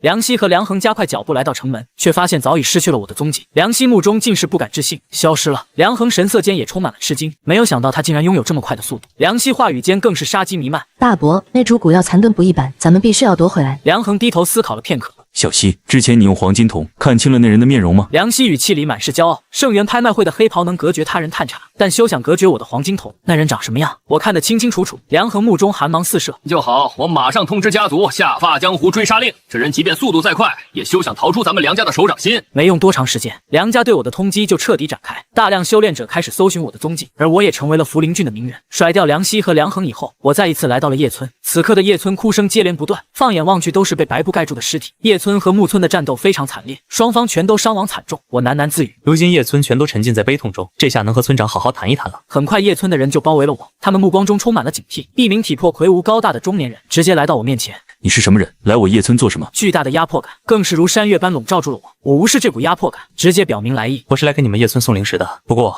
我要先见你们村长。中年人深深看了我一眼后，就转身离去。没过多长时间，一名山羊胡老者就向我走了过来，他正是叶村村长叶山。叶山眯着眼睛上下打量着我。天上可没有掉馅饼的好事，你说要给我们村子送零食，理由呢？我没有丝毫拐弯抹角。明人不说暗话，我想要你们叶村的瘦奶配方。叶山摆了摆手拒绝。瘦奶配方是我叶村不外传的秘密，多少零食也不卖。如果没其他事情，你可以走了。我声情并茂的劝慰。村长，你们靠打猎为生，可这么多人受伤，不但需要零食治病，而且不能外出捕猎，你们怎么维持日常生活？闻言叶山有些动摇，但他还是拒绝了我。这就不劳你来操心了，瘦奶配方我们绝不会卖，你可以走了。我眼看自己就要被赶出去，直接开口大喊10万块零食。村长叶山愣了一下，随后很快反应过来。叶山努力保持平静，我要15万零食。闻言周围的村民纷纷倒吸一口凉气，全都感觉村长疯了，一张瘦奶配方就敢要人家15万零食。我脸上露出失望的表情。15万零食太多了，我身上只有11万零食，看来是没办法购买瘦奶配方了。话毕，我转身假装要走，见状村民们连连看向村长叶山，叶山连忙答应下来。等一下，就11万，成交。就这样，我成功获得了瘦奶的配方。交易完成后，双方全都喜笑颜开。11万零食对叶村来说属于一笔巨款，不但可以抚恤伤亡的村民，而且以后的日子也不用愁了。我这边也有了源源不断的瘦奶喝，体质和修炼资质也能不断加强。我和村长在一阵交谈过后，村长叶山也知道我就是抢了一锅瘦奶，让小不点嚎啕大哭的人。不过现在我已经成为了叶村的贵客，那都是小事。叶山正准备用瘦奶热情接待我，恰好有一锅瘦奶正在熬制，丝丝奶香不断传出。一道幼小的身影守在大锅旁，胖嘟嘟的粉红小脸充满期待之色，因为他马上就能喝到瘦奶了。上一次小不点因为没有守在瘦奶旁边，所以让坏人给抢了。这一次他绝不会再让这种事发生。就在此时，一阵脚步声响起，来人正是村长叶山。叶山一脸宠溺地抱起小不点，我的宝贝大孙，你守在这里做什么？小不点奶声奶气的出声。爷爷，上次有坏人抢我兽奶，这一次我绝不会再让坏人抢走。若是换了其他3岁孩童，说这种话无疑会让人忍俊不禁，但小不点却是例外，他是真有能力保护兽奶。叶山顿时有些尴尬。大孙啊，咱们村子来了一个重要客人，爷爷想要用兽奶招待。小不点乖巧的笑了笑。好的，爷爷。随后，小不点拿来一个大碗，就在他准备盛兽奶时，却有些犹豫。这碗似乎有点大了。小不点看了一眼爷爷叶山，又换来一个小碗，可是感觉还是有点大。最后，小不点又拿来一个小杯，在这个小杯里面装满了兽奶，大概就孩童1口的量。小不点举着装满兽奶的小杯。好了，爷爷。叶山望着小不点，内心顿时感动不已。哎呀，我的大孙真懂事。最后，叶山摸了摸小不点的小脑袋，直接把锅端走了。小不点看着爆钵离去的爷爷，他的天再次塌了。啪啦一声，手中的小杯也掉落在地上。小不点的意思是让叶山用小杯里的兽奶去招待客人，可叶山却会错意，直接把一锅兽奶给端走了。小不点再次大哭了起来，而我这边兽奶却喝到手。良久，我向着叶山施了一礼拜别，多谢村长招待。叶山一脸笑容。客气了，有时间再来玩。这次双方可谓是宾客尽欢，唯有小不点天塌了。尤其当小不点见到我转身离去的一刻，他瞬间认出就是我抢了他的兽奶。小不点咬着乳牙。等我长大，我不会放过你的。第2日一早，今日情报1，你的容貌已经暴露在梁溪的黄金铜下，梁家正在通缉你，福陵郡已经不安全。今日情报2，梁家先祖曾偷到剑神山至宝五色土，为梁家崛起打下了坚实基础，五色土位置已确定，请点击。看见情报1，我眉头一皱，原来那人有黄金铜，难怪我有一种被人窥探的感觉。我目中立芒闪过，你不仁就别怪我不义，敢通缉我，那就把你的黄金铜抢过来。正好黄金铜也属于特殊体质的一种，而五色土是一种不比稀壤差的宝物，若是被剑神山知道是梁家偷到了他们的五色土，梁家的下场无疑会非常凄惨。在福陵郡，梁家是当之无愧的土皇帝，但剑神山是古州的最强势力，梁家和剑神山相比啥也不是，所以我知晓了梁家五色土的秘密，就直接掌握了他们的生死。到时候我要先获得五色土，再把这个秘密泄露出去。我口中低语一声，现在先去那家兵器店，将来历不凡的古剑拿到手再说。接下来我当即起身前往百炼兵器店，店内弥漫着金属的气味，墙上悬挂着2排兵刃，一名身材魁梧的汉子站在柜台后，正低头擦拭一把锈迹斑斑的刀，他正是百炼兵器店的老板铁三虎。铁三虎抬起头，不知道客人想要什么兵器？我环视四周，随便看看。铁三虎笑了一声，再次低头擦刀，随后我就把目光看向了墙角的一个竹篓，那里放着10几柄几乎报废的长剑。当我将手放在其中一柄长剑上时，顿时感受到了一股强大的排斥力，我不动声色，直接握紧剑柄，将其从竹篓内拿了出来。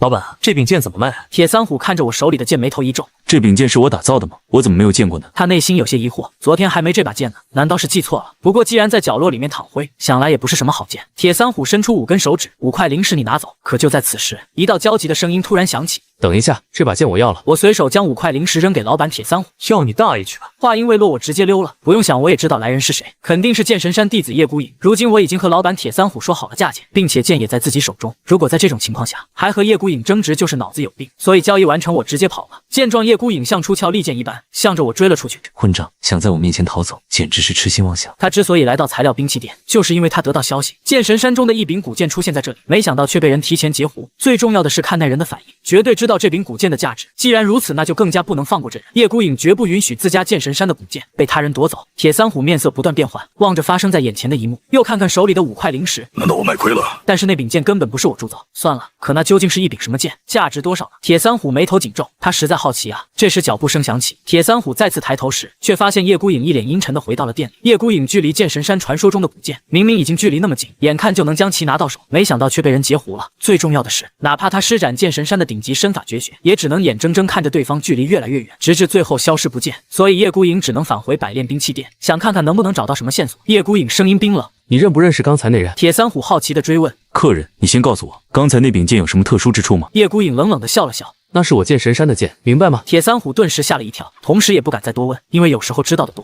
会有性命之危。他只是一家小兵器店的老板，无论如何也招惹不起剑神山这个庞然大物。叶孤影满脸不耐烦，你究竟知不知那人的来历？铁三虎双手一摊，无奈出声。客人，他是第一次进店，我根本不认识他。叶孤影被气得直接拔出长剑，那你还敢和我废话这么长时间？铁三虎望着眼前杀气腾腾的叶孤影，突然灵光一闪，仿佛想起了什么。等一下，我似乎有点印象。话毕，铁三虎直接跑进内屋，拿出来一张通缉令，上面的画像正是我。铁三虎指着通缉令上的我画像，就是他。叶孤影看着我的画像，一眼就确定这就是刚才抢走古剑的人。既然知道对方长什么样子，那就好办了。等他将这个消息禀报给师傅，这个家伙就不可能逃掉。而此刻的我已经改变容貌，来到了一片荒芜之地。根据系统显示，五色土就在地下500米的位置，可是我在方圆10里找了个遍，就是没看见入口在哪里。我眉头一皱，难道入口还在更远的地方？这得找到什么时候？梁家为了掩盖五色土的秘密，也算是费尽心机了，不敢将五色土放在家族里，也不能守卫的太过森严，而是将五色土放在其他隐蔽的地方，即便消息暴露，梁家也能将狡辩一二。总之，对于梁家来说，五色土绝对不能见光。我口中低语一声，既然如此，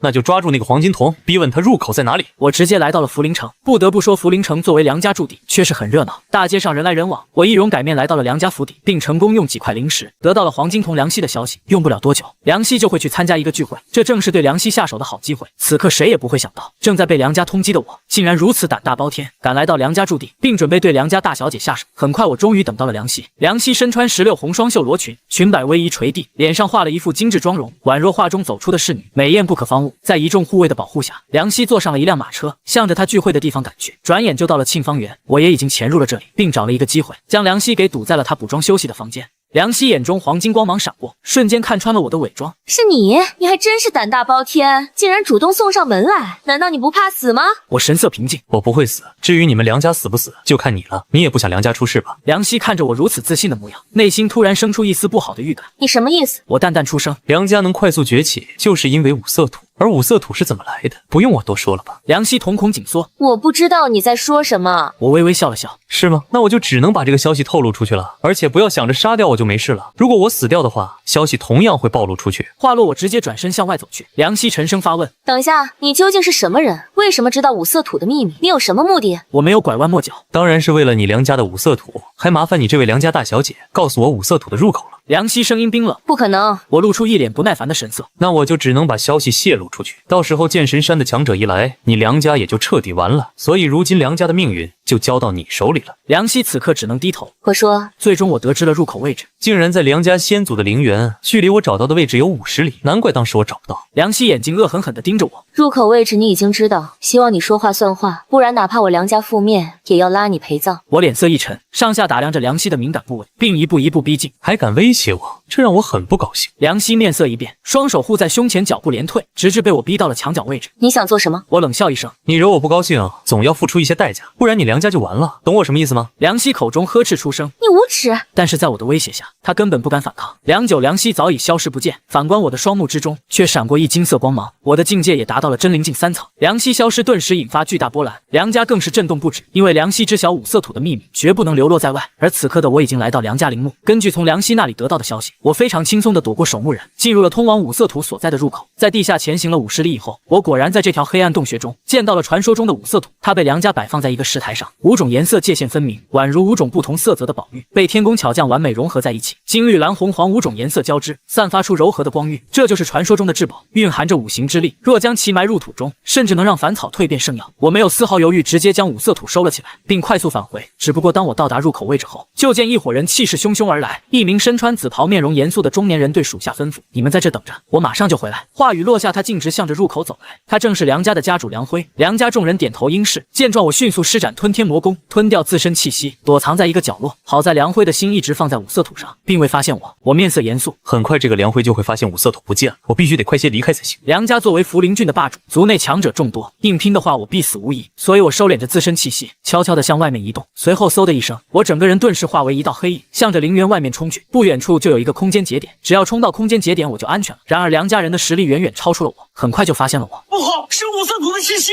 抓住他，绝不能让他逃了！眼看着梁家人要追上我，可很快变故顿生。突然，一道踏剑飞行的白衣身影也加入了追击我的行列。叶孤影站在一柄长剑上，指着下面正被梁家人追杀的我。师傅，古剑就在他的身上。一名须发皆白、周身剑气冲云霄的老者面露惊讶。他的身上竟然身负行自秘，难怪速度竟如此之快。他正是叶孤影的师傅严道理。而一众梁家人见到这群御剑飞行的剑神山修炼者后，每个人面色都凝重到了极点。刚才这群人出现的瞬间，梁家众人差点被吓死，以为是五色土的秘密暴露，冲他们而来。没想到其目标也是眼前这个家伙。一众梁家人内心吃惊，这家伙怎么会得罪剑神山？胆子真肥啊！严道理声音带着一股极其庞大的威压。现在立刻停下，束手就擒，不然别怪老夫狠辣无情。我大喊一声：“你们剑神山的五色土就是梁家偷的，你们还是先处理一下梁家吧。”同时，我手腕上的柳条手环发出一丝微不可察的荧光，严道理那强大至极的威压还未落在我身上，顿时如微风一般消散不见。闻言，梁家人面色大变，他们最担心的事情还是发生了。剑神山的人更是目光冰冷地看向了梁家人。严道理面露吃惊地看着我，他知道自己的威压有多强，别说说一个小小的真灵镜，哪怕是一个神桥境的修炼者也承受不住，可对眼前这个年轻人竟然毫无作用。其身上应该有大人物赐予的护身宝物。梁家人连声辩解：我们是冤枉的。言道理连理都没理。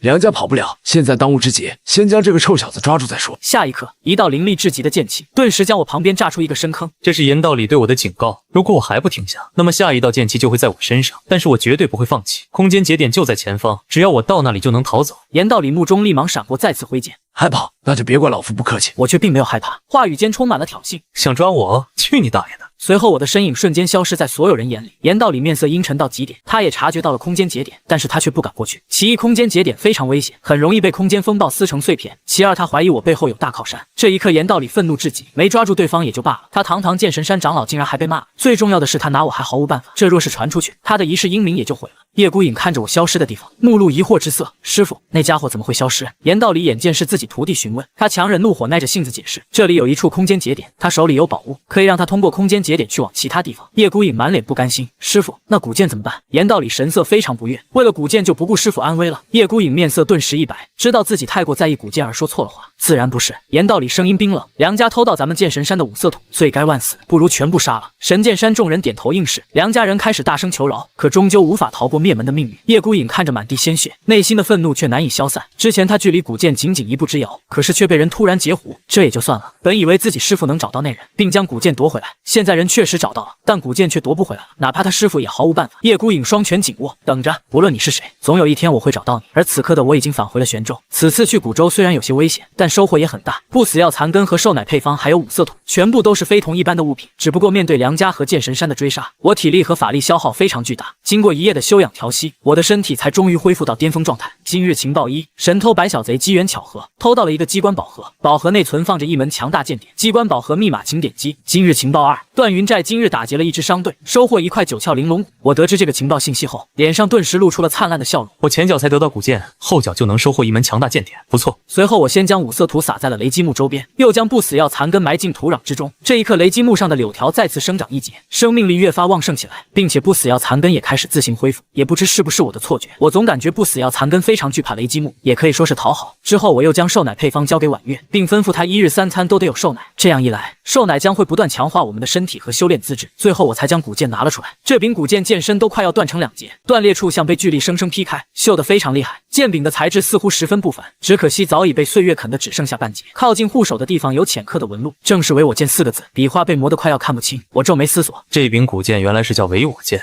就是不知道有什么来历，而且以这柄剑现在的情况，又如何能助叶孤影踏上绝巅呢？忽然我眼前一亮，曾经我还在家族时听说过一些特殊的兵器，都是修炼者用自身法力和血肉酝养出来的，修炼者实力越强，酝养的兵器也会越强。既然如此，我直接将唯我剑收进气海中，以气海内的法力不断酝养唯我剑。而事实也确实如此，得到法力滋养的唯我剑，就仿佛久旱逢甘露，不断吸收着我的法力修复自身，同时也让我与唯我剑之间的联系越来越紧密。做完这一切后，我才开始前往段云寨。段云寨盘踞在斧劈刀削般的孤峰之上，半截没入云海，100余名劲装汉子正在演武场操练，拳脚生风，威势不凡。我并没有硬闯段云寨，而是弄死了一名山贼，并换上了山贼的衣服，成功进入了山寨。随后我跟着山贼一边做杂活，一边观察着山寨。突然我眉毛一挑，只见最高处的望云台上，一名山贼将一块宛如玉石般的骨头恭恭敬敬递给了寨主石金山。山贼满脸激动，寨主在清点打劫的货物时，竟然发现了这块宝骨，属下第一时间拿过来给寨主过目。石金山面露惊讶，这难道是传说中的9窍玲珑骨？他细细打量着这块巴掌大小的骨头，脸上露出夸奖之色。当真是天助我也！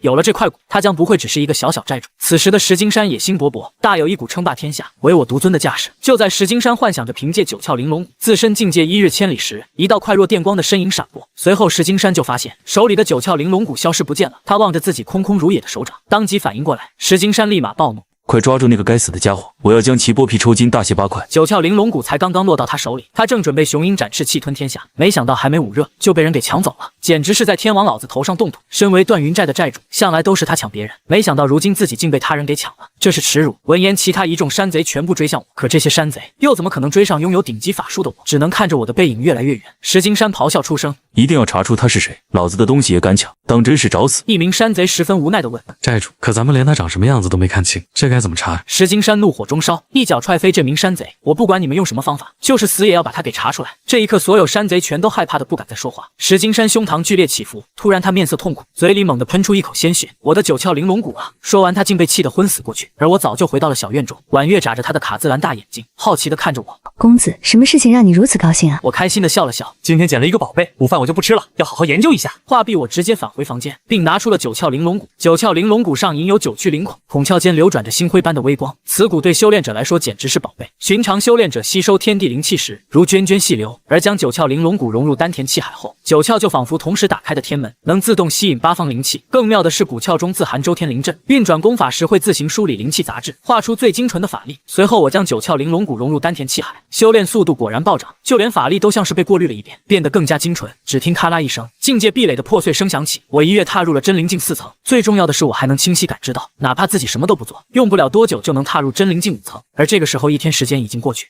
今日情报1：南城飓风园9楼，明日将会进购一批赤羽鸡，这些赤羽鸡中隐藏着一只8珍鸡。今日情报2：婉月在南城市场被一名拥有赤阳圣体的天骄盯上，欲要行不轨之事。我眉毛一挑，8珍鸡是极其罕见的神珍美味，不知道这个8珍鸡是公是母？公鸡就直接杀了吃肉，如果是母鸡就养起来下蛋。而看见情报2，我冷笑一声，婉月竟然被人盯上了，我倒要瞧瞧谁敢动我的女人。于是我直接前往了南城市场。此时婉月不知道自己被人盯上，正在认真挑选食材。这时不远处一名面容猥琐的小跟班对着旁边的翩翩公子出声：少爷，这个姑娘真是不错，只是可惜她已经不是处子之身，不然她还有资格成为您的妾室。翩翩公子目光阴鸷，不知检点的贱人，那就让她成为本少爷的炉鼎吧。你去把她带过来。他正是拥有赤阳圣体的天之骄子傲绝。小跟班立马应下，直接来到了婉月身边。这位小姐，我家少爷有请。婉月顺着小跟班的手看去，却什么都没见到，只感觉一阵莫名其妙。小跟班疑惑的挠挠头。奇怪，我家少爷哪里去了？他目光不断扫视着，可根本没有见到一丝影子。少爷，你不要吓我啊！可他不知道，他口中的少爷已经离开了古风城，被我扔进了一个隐蔽洞穴中。傲绝凝重地望着我，你是什么人？我目中杀机弥漫，敢动我的女人，只有死路一条。傲绝急忙抬手，等一下，我什么时候动了你的女人？我是洛星谷傲家的3少爷，这其中是不是有什么误会？我冷笑一声，洛星谷傲家又怎样？话音未落，我直接捏住傲绝的脖子，施展吞天魔功吞噬他的赤阳圣体。傲绝面露痛苦，不，你不能这样。傲绝只感觉体内的本源正以极快的速度流进我体内，这让他恐惧的再次搬出靠山。如果你杀了我，我傲家绝不会放过你。我却一脸平静，根本没把他的威胁放在心上。最终我成功吞噬掉傲绝的赤阳圣体，境界达到了真灵境5层。至于傲绝的小跟班，同样被我弄死。我低语一声，接下来该去找一下白小贼了。与此同时，大屿山上的破庙里，白小贼得意洋洋地指着桌子上的宝贝：金丝竹和灵玉手串，还有一些精进修为的丹药，这些就是为师这段时间的收获。一名徒弟好奇地探过头。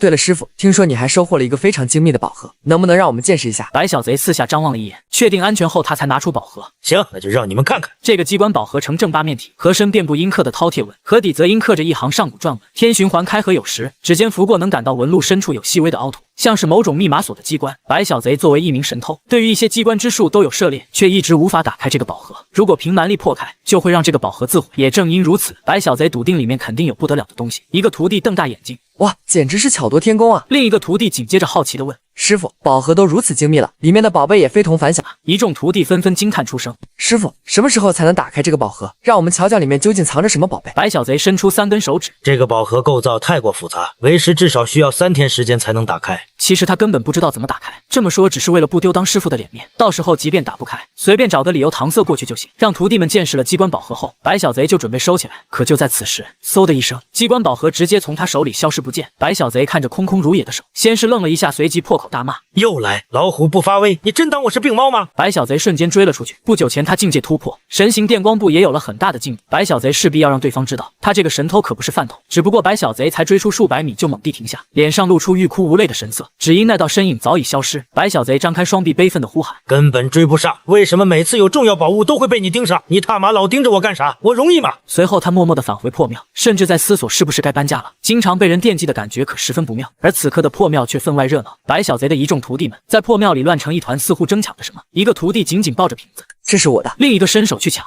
给我喝一口。白小贼回到破庙，见到如此混乱的一幕，鼻子都差点被气歪。你们在干什么？全都给我住手！机关宝盒被抢，他拿我毫无办法，心情正郁闷，没想到徒弟们还不安分。一众徒弟见白小贼回来，全都安静下来。白小贼面色不悦，刚才你们在抢什么？一名徒弟举起手里的一瓶兽奶，小心翼翼地回答：师傅，是一瓶兽奶。闻言，白小贼直接大怒：什么？就为了他？师傅亏待过你们吗？一瓶兽奶就让你们争得头破血流？他以为是什么宝贝，没想到仅是一瓶兽奶。别说一瓶了，了，哪怕天天让徒弟们喝，他也不会心疼。可这群不争气的徒弟却为了一瓶瘦奶争得头破血流，这让他非常生气。一众徒弟连忙解释：师傅，这瓶瘦奶和那些普通的瘦奶不一样。白小贼眼睛一瞪：再不一样也是瘦奶，难道还是太古遗种的瘦奶不成？一名徒弟颤巍巍的上前：师傅，要不你先尝一口。随后他将瘦奶递到了白小贼身前，白小贼冷哼一声，接过瓶子：我倒要瞧瞧这瘦奶有什么不同。如果我发现你们骗我，看我怎么收拾你们！白小贼尝了一口后，瞬间瞪大双眼，目光死死盯着仅剩半瓶的瘦奶。这一口竟然让他的身体和修炼天赋都有所增强，而且瘦奶的口感相较于普通瘦奶也完全不一样。随后白小贼直接一饮而尽，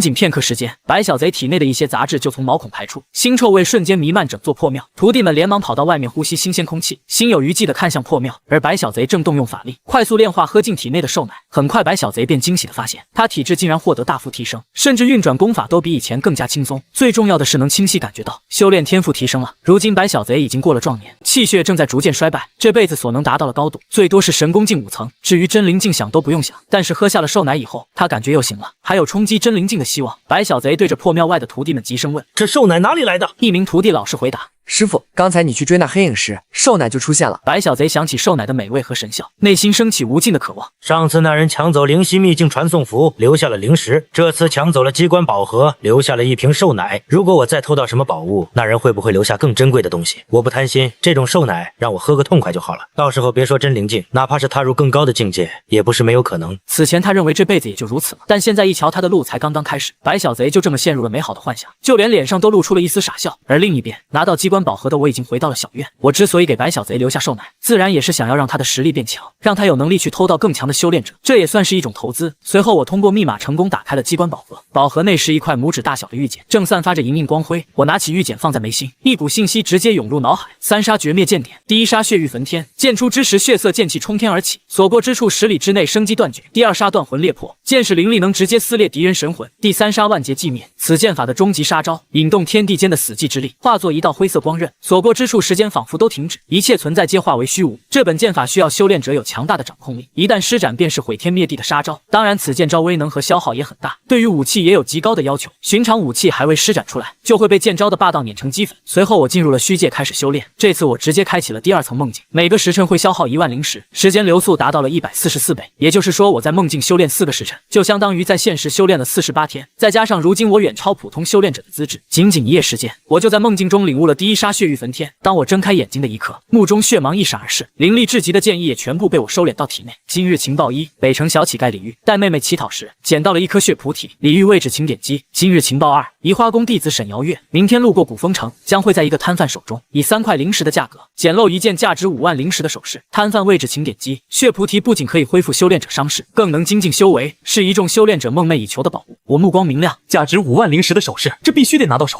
先去拿到血菩提，再去聚丰园酒楼买下8珍姬。随后我直接来到了城北，这时北城的一条街上，2个小乞丐蜷缩在墙角，他们的衣服全是补丁，灰蒙蒙的看不出原本颜色。哥哥大约8、9岁，妹妹看起来只有4、5岁，两人都瘦骨嶙峋，小脸冻得发紫。他们怯生生望着过往的路人，眼神里充满了渴望。偶尔有人经过，哥哥就会拉着妹妹有气无力的乞讨。行行好，给点吃的吧。声音细弱文锐，几乎被风声淹没。路人大多行色匆匆，很少有人停下脚步。妹妹抬起脏污蜡黄的小脸，哥哥，我好冷也好饿。他们已经3天未能进食，身体已经快要撑不住了。哥哥低头看着虚弱无力的妹妹，泪水无声的滑落。小妹，再坚持一下，一定会有好心人可怜咱们的。他们来自一个小山村，因为今年大旱，粮食颗粒无收，他们一路逃荒来到古风城。路途上父母相继病死，只剩下他们兄妹2人吃尽苦头。原本以为来到古风城能讨上一口吃的，可现实非常残酷。如今他们终于坚持不住了，眼前甚至已经出现了父母的虚影。这时一股浓郁的奶香传来，兄妹2人耸了耸鼻子，嘴里不断吞咽着口水。我将一瓶瘦奶递到兄妹2人面前，喝吧。小乞丐李煜再三确认，给我们的吗？我看着眼前的兄妹2人点了点头。很快兄妹2人就把一瓶瘦奶喝得干干净净，他们的身体在瘦奶作用下，不仅体力全部恢复，身体也变得更加强壮。两兄妹感受着身体变化，不断向我磕头道谢，谢谢恩人。我扶着他们起身，直接对李煜发问：你在来到古风城的路上，是不是捡到了什么东西？闻言，李煜当即拿出一块泛着淡淡红光的石头。我确实捡到了一个东西，当时我见这块石头头奇特，就顺手捡了起来。能人想要的话，就送给您了。我掂了掂手中泛着红光的石头，看向兄妹二人。咱们也算有缘，这块石头对我有用，我就收下了。现在我给你们2个选择：第一，如果你们愿意留在古风城，我会给你们买下一座小院，帮我干活；第二，如果你们有亲人想要去投靠，我会给你们一笔钱，并雇人送你们过去。李玉想都没想，直接做出了选择。得恩人，我们早就没有亲人了，愿意留在古风城。我点了点头。那好吧，你们跟我来。我直接买下了自家旁边的小院，让李玉兄妹二人住下。然后我又把院墙拆除，扩张了院子。现在小院里有雷击木和不死药残根，还有太古一种风雷鹰。接下来我还要去买8针鸡，小院内的东西会越来越多，正好趁这次机会扩张一下。我对婉月吩咐：阿月，以后吃饭多添2副碗筷。另外，小风雷鹰和院内的杂活就交给李玉吧。婉月点了点头。是，公子。我取出一本普通的功法交给李玉。对了，这是一本修炼功法，你们兄妹都可以修炼。李玉接过功法，身体微微颤抖。作为一个身处最底层的农家孩子，每天能吃饱饭就是最大的奢望，从未想过自己还有能修炼的一天。李玉眼眶通红。公子大恩，我李玉兄妹无以为报，以后为公子上刀山下火海，在所不辞。我拍了拍李玉的肩膀。好了，你们先去洗个澡，待会儿让婉月领你们买几身新衣服。安排好李玉兄妹后，我就来到了飓风园酒楼，准备收了8针鸡。一名伙计笑盈盈的迎了上来。客官里面请。我直接表明来意。听说你们飓风园新到一批赤羽鸡。小二顿时满脸歉意。不瞒客人，新到的100只赤羽鸡全都订出去了。如果客人想要，可以先定下一批，到时候再来取就行。我直接拿出一锭金子。1只都没有吗？伙计顿时呆住了，他为难的看了我一眼。客人，这一锭金子抵得上我3年工钱，但是想买赤羽鸡还是得用零食。我没好气的出声。谁说我要用金子买了？让我进去挑1只，这锭金子就是你的。至于赤羽鸡，我出3倍价钱。随后我直接把金子放伙计手里，伙计眼睛一瞪，望着眼前的金子咽了咽口水，二话不说立马收起金子，带着我往酒楼后院走。公子，这边请。伙计指着一片鸡笼，客人，赤羽鸡全在这里，你随便挑。我一眼就瞄中了其中1只，就那只吧。伙计点了点头，好嘞。说完，直接把关着赤羽鸡的笼子一并给我。我缴了30灵石后，成功把这只赤羽鸡拎出了酒楼。鸡笼内，8针鸡一双眼睛目露金芒，似乎有了灵智。之前他因被凶兽追击受伤，误打误撞闯进一座赤羽鸡养殖场，就伪装成了赤羽鸡，在养殖场内蹭吃蹭喝，却不想伤势刚好转，就被飓风园酒楼给买了。极具灵智的他自然知道被酒楼买下的后果，为了不成为盘中餐，他本想趁着天黑逃走，没想到被人买下了。这如果不逃，说不定马上就会成为一盘菜了。这时他突然感觉鸡笼被一股精纯的法力覆盖，顿时精神一振。难道这人看破了他的伪装？8针鸡非常清楚，对人族修炼者来说，它有多么珍贵，无数修炼者都想吃它，品天下无双的美味。他试探地触碰了一下鸡笼，顿时被法力反弹回来。这下8针鸡彻底急了，开始不断冲撞鸡笼，想要逃出去。可面对我精纯法力的封锁，8针鸡所做的一切不过是徒劳而已。我声音平淡，放心吧，你是一只母鸡，我不会杀你，但每天你都要给我下蛋，明白吗？8针鸡确实听懂了，初说我不会杀它时，8针鸡顿时松了一口气。可是听到我要它每天下蛋时，它直接炸毛了。8针鸡一边扑腾着翅膀，一边咯咯叫着抗议。我眉头一皱，给你脸了是吗？再不安静，回去直接把你炖了。8针鸡瞬间安静下来，不过它还是满眼不服。可是当我将它拎进院子以后，8针鸡当即瞪大了眼睛。不说其他，单是吸氧和五色土，就让院内灵气非常充足。而8针鸡最喜欢灵气充足的地方，更重要的是，它还看上了雷击木，仿佛吃一片柳叶就能蜕变。只不过想象很美好，现实很残酷。我刚把它放出来，8针鸡就扑向雷击木，然而啪的一声，8针鸡瞬间被一截柳枝抽飞，这让它快速冷静下来，看向雷击木时带上了深深的恐惧。我招呼了一声：“李玉，这只老母鸡得由你照顾，记得每天都要拿鸡蛋。”已经换上新衣服的李玉脸上露出灿烂笑容：“是公子。”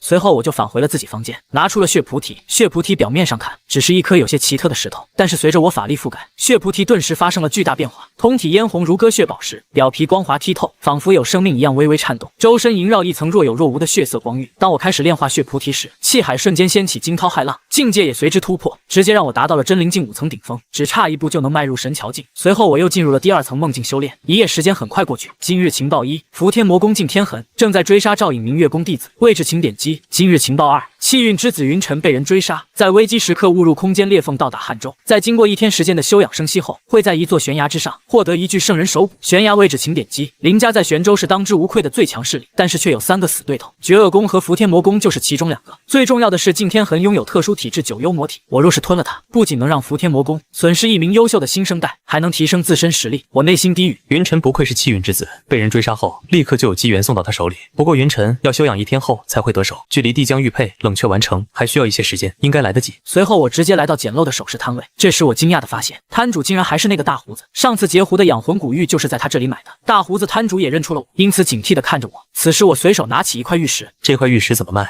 大胡子摊贩认真地看了一眼，直接伸出5根手指，5000块灵石。我顿时一脸吃惊，多少？这块破石头连5块灵石都不值好吗？你这价格也太离谱了！大胡子语气坚决，这次5块灵石我绝对不卖。我又拿起一个小铃铛，那这件铃铛呢？大胡子摊主回应1000块灵石。随后我又拿起几件物品询价，摊主逐一说价格，大胡子摊主神色间已经有些不耐烦。你老询价，究竟买不买？我指着3样物品，当然要买，这块玉石和那件首饰还有铃铛，你说个价。大胡子摊主伸出一根手指，1万块灵石。我直接砍价，10块灵石。大胡子摊主深深看了一眼我，你等会儿。然后他把周围的摊主全招呼过来，让这些摊主瞧瞧这3件物品有没有什么特殊的地方。周围摊主对着3样研究一会，也没看出什么。一个摊主语气肯定，这没什么好看的，3样物品最多值1块灵石，他如果愿意出10块，你已经赚翻了。另一个摊主附和，是啊，上次人家能捡漏，是本事能耐，你该不会以为自己摊子上还有什么好东西吧？第3个摊主呵呵一笑，咱们这些摊子上是赝品，这3样能卖10块灵石，已经是天价了。大胡子一咬牙，好，10块就10块。这次有众多摊主相助，我不信他还能捡漏。见状，我痛快地付了10块灵石，拿到了玉石和铃铛，还有一件首饰玉镯。就在此时，一道清脆悦耳的女声响起：“这件玉镯真漂亮，能让给我吗？”一名女子见到我手中的玉镯后，美眸顿时一亮，快步走向这边。女子身穿月白色广袖流仙裙，裙摆绣着银丝暗纹，她正是移花宫弟子沈瑶月。我转身就走，不给。沈瑶月急声阻拦：“等一下，我出100块灵石。”闻言，我心里忍不住嘀咕：这件玉镯价值5万块灵石，想要100块购买，简直是开玩笑。沈瑶月连忙追向我：“我出1000块灵石，咱们还可以商量。”而此刻的大胡子摊主却呆愣在原地。沈瑶月的话语就像是一把刀子刺进他身体。好家伙，玉镯刚离开摊位，价值直接暴涨10倍，可那家伙理都没理，结果价格直达1000，甚至还能商量。这一刻，大胡子摊主内心崩溃，周身的顿时充满怨气。见状，周围的摊主连忙回到摊位，东摸摸西看看，就是不敢和大胡子摊主对视。大胡子张开双臂，跪在地上仰天悲呼：“这是为什么？为什么每次我都会看走眼，而他每次都能捡漏？上一次捡卖了玉石，这次又捡卖了那件玉镯。”不客气地说，如果他识货，早就发财了，又何必在这摆摊卖假货？这时沈瑶月已经追上我了，并不是我跑得不够快，而是他给出的价格太高了，让我不得不放慢速度。我上下打量着沈瑶月：“你刚才说出5万灵石购买这个玉镯。”沈瑶月深吸一口气：“没错，只要你把玉镯给我，我就给你5万块灵石。”我狐疑地看向他：“你年纪轻轻能拿得出5万块灵石？”沈瑶月冷哼一声：“你在小看我，那本姑娘就告诉你，移花公主是我的师尊，区5万块灵石，我还没有放在眼里。”闻言，我立马附和：“原来是这样，10万灵石，玉镯你就拿走。”沈瑶月面色顿时一变：“你怎么不去抢？”我语气平淡：“如果我没看错的话，这件玉镯应该和你移花宫有关。对于别人来说值5万灵石，但对于移花宫10万灵石也不多，更何况在家区5万灵石而已，想必你也不会放在心上。”沈瑶月被气得脸色涨红，真恨不能抽自己一嘴巴，装什么有钱，结果直接被人坐地起价。最重要的是，他身上根本没有10万灵石。我也看出了沈瑶月的窘迫。怎么拿不出来？这是你闯荡江湖的第一课，以后低调些，不然你还会吃亏。把5万灵石给我，玉镯就是你的了。这一次沈瑶月没敢再多说什么，拿出一个储物袋交给我，里面正好有5万块灵石。沈瑶月拿出一块令牌递给我：“说实话，这件玉镯对我非常重要，这块令牌你拿着，如果遇到麻烦，我移花宫可力所能及的帮你一次。”我点了点头接过：“好，那我就收下了。”我顿时对自己有些佩服。此前沈瑶月出价100块灵石，想要买下玉镯，之后又从1000升价到5万。如果这个时候卖给他，沈瑶月肯定会嫌贵。但是我突然把玉镯的价值从5万暴涨到10万，然后又降到了5万，不仅打击沈瑶月内心的骄傲，更是让她生出失而复得的感觉。而结果就是我不仅得到了5万灵石，还收获了移花宫的令牌。怪不得一些大人物喜欢玩弄人心，明明是相同的价格，但是换一种方式就能让对方感觉占了便宜，还得对自己心生感激。交易完成后，我直接转身离去。与此同时，苏清渊等赵颖明月宫弟子躲藏在一处隐蔽洞穴，他们每个人的身上都伤痕累累。苏清渊紧咬下唇，也不知道3长老现在怎么样了，有没有逃出来。赵颖明月宫与伏天魔宫之间本来就存在深仇大恨，此前他们赵颖明月宫的人与伏天魔宫的人在路上相遇，双方一言不合直接开战。只不过赵颖明月宫的实力终究弱了一些，不敌对方，而他们在3长老的掩护下逃离战场，躲进了这处隐蔽洞穴。但是伏天魔宫的人并没有打算放过他们，还在不停追杀。尤其伏天魔宫的敬天痕一直想要让他们成为炉鼎，其中一名女弟子蜷缩着身子：“顾师姐，咱们该怎么办？”伏天魔宫的人迟早会找到朕。苏清渊深吸一口气：“大家先休息一下，我去外面瞧瞧。”这时一阵剧烈的轰鸣声在山林中响起，苏清渊眉头微蹙，那股气息是敬天痕的魔气，他好像在和人战斗。而此时我已经找到了敬天痕，并准备吞噬他的特殊体质九幽魔体。我站在山林顶峰和敬天痕相对而立，敬天痕目光冰冷地看着我：“你是林家的那个废物大公子，你竟然可以修炼了。”敬天痕看着我的面容，内心波澜起伏。他怎么也没想到，原本被世人称为废物的我，如今竟然拥有如此强劲的实力。最重要的是，身为伏天魔宫天骄的他，也被我狠狠压制了。我冷笑一声，再次杀向敬天痕。敬天痕难以置信地看着我：“世人都说你是个废物，一辈子都要生活在你弟弟凌晨的阴影下，没想到你隐藏得这么深。”敬天痕内心突然感觉有点发寒，我有这样厉害的实力，竟然隐忍了足足18年，甚至到现在才被发现，城府简直可怕。最重要的是，通过刚才的战斗，敬天痕已经知道了我的速度。度究竟有多快？他想要在我面前离开根本不可能，而且他的手下正在搜寻赵颖明月宫的人，想要支援恐怕还得需要一些时间，眼下只能靠他自己。敬天恒眼中闪过一丝狠厉，这是你逼我的九幽魔体。只见敬天恒身高暴涨至5米，通体覆盖着暗紫色鳞甲，周身环绕着浓郁的九幽魔气，无尽魔气自其体内源源不断的涌出，化作一条黑龙盘踞在他周身。敬天恒脚步一动，瞬间将地面踩出一个深坑，整个人犹如一颗疾驰的炮弹杀向我。我没有躲避，而是选择了硬碰硬。这一刻，我身上金芒璀璨，细密的肉鳞覆盖全身，数种体质本源也被完全激活，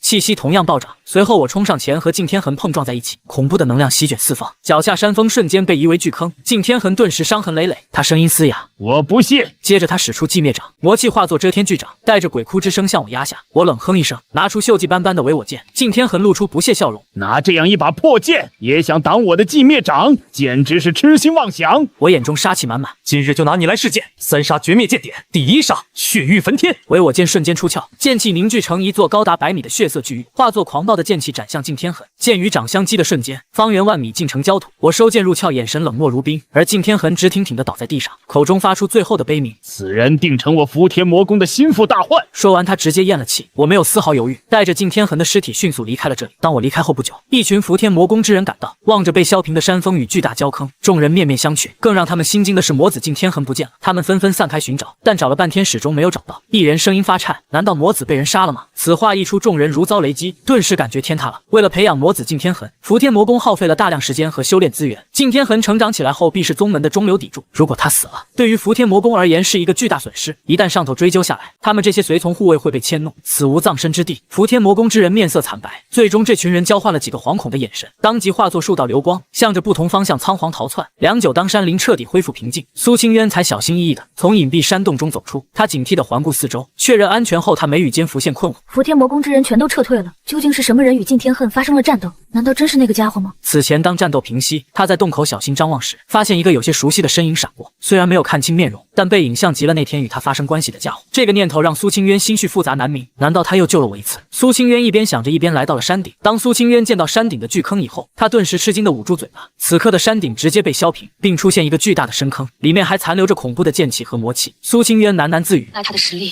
竟然如此强大吗？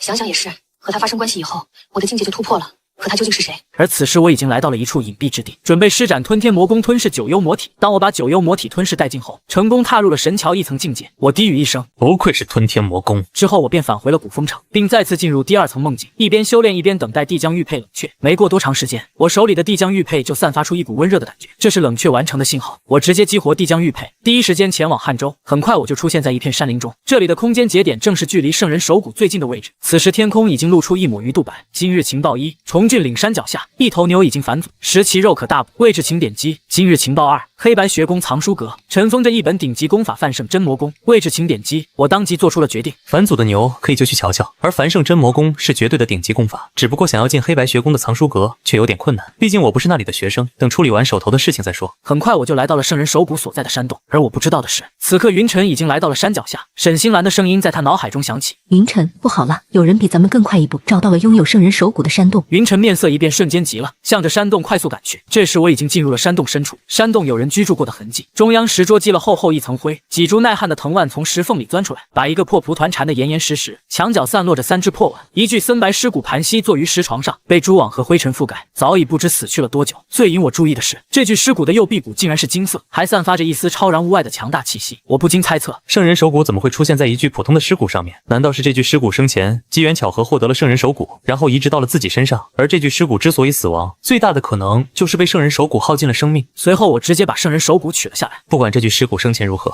但现在它属于我了。随着我将其取下，这具不知死去多少年的尸骨也彻底化为了灰烬。就在这个时候，云晨的身影正向着山洞这边急速而来。见状，我顿时咧嘴一笑，气运之子云晨终究是来晚了一步。随后我脚踩行字秘急速离去。云晨顿时精神一振，那是行字秘，上次在灵犀秘境抢我凝魂莲之人也会行字秘，并且行字秘作为天下最顶级的功法，根本没多少人会。又是他！沈星心兰内心依旧抱着一丝奢望。云晨，快进山洞瞧瞧圣人手骨还在不在。话毕，云晨迅速进入了山洞，但最后却一无所获。云晨双拳紧握，额头上青筋暴起，内心已然愤怒到极点。为什么这个家伙总是阴魂不散呢？这一刻，沈星兰都非常无语。最开始这人截胡了养魂古玉，之后又在灵犀秘境抢走了凝魂莲，如今云晨被人追杀，误入一处空间裂缝，被随机传送到了汉州。可那人竟然如幽魂一般也来到了汉州，并提前他们一步抢走了圣人手骨。云晨口中嘶吼出声：“师尊，有没有什么办法找到那人？我现在真恨不得捏死他。”沈星兰口中叹息一声：“为师现在只是残魂状态，对此也无能为力。这次或许就是一个巧合，圣人手骨被抢就被抢吧，为师还知其他的机缘之地。”云晨听见这话，冷静了许多。师尊，汉中哪里还有机缘之地？沈星兰沉思了片刻。汉州有一个强大势力，名为黑白学宫，专门招收培养天骄俊杰。而在黑白学宫的藏书阁内，传说中隐藏着一门顶级功法，你现在倒是可以去试一试。云晨目光顿时一亮。顶级功法。沈星兰声音平淡：“不错，对于普通修炼者来说，想要进入黑白学宫的藏书阁很难，首先要成为他们的弟子，然后通过测试才能进入。不过你应该没有问题。”云晨点了点头：“我知道了，师尊。现在我就前往黑白学宫。”这时我已经来到了重峻岭山脚下，只不过眼前的场景却让我眯起了眼睛。这里原本应该是养牛放牧的牧场，可此时却一片狼藉，牛的尸体横七竖八，地上更是被鲜血染红。我带着疑惑来到一头牛的尸体旁，发现牛尸体上的伤痕，并非是死于冲撞等蛮力手段，而是非常恐怖的鞭痕。突然一阵凄厉的惨叫声从不远处的一座城镇内传出，我脚步一动，瞬间来到了那里。此刻整个城镇都已经乱作一团，角落里一个瘦小的男孩发出低沉的嘶吼：“我的牛在哪里？”这个年纪的孩子本该天真烂漫，可他口中却生出一对恐怖的獠牙，周身缠绕着浓郁的黑气，手中则握着一根魔气缭绕铁鞭。牧童的声音尖细而诡异：“把我的牛还给我！”他身形一晃，如同鬼魅般出现在一名中年人身后，铁鞭带着黑气抽出，那中年人甚至来不及回头，就直接没了生机。周围的人群吓得魂飞魄散，惊慌失措地奔逃。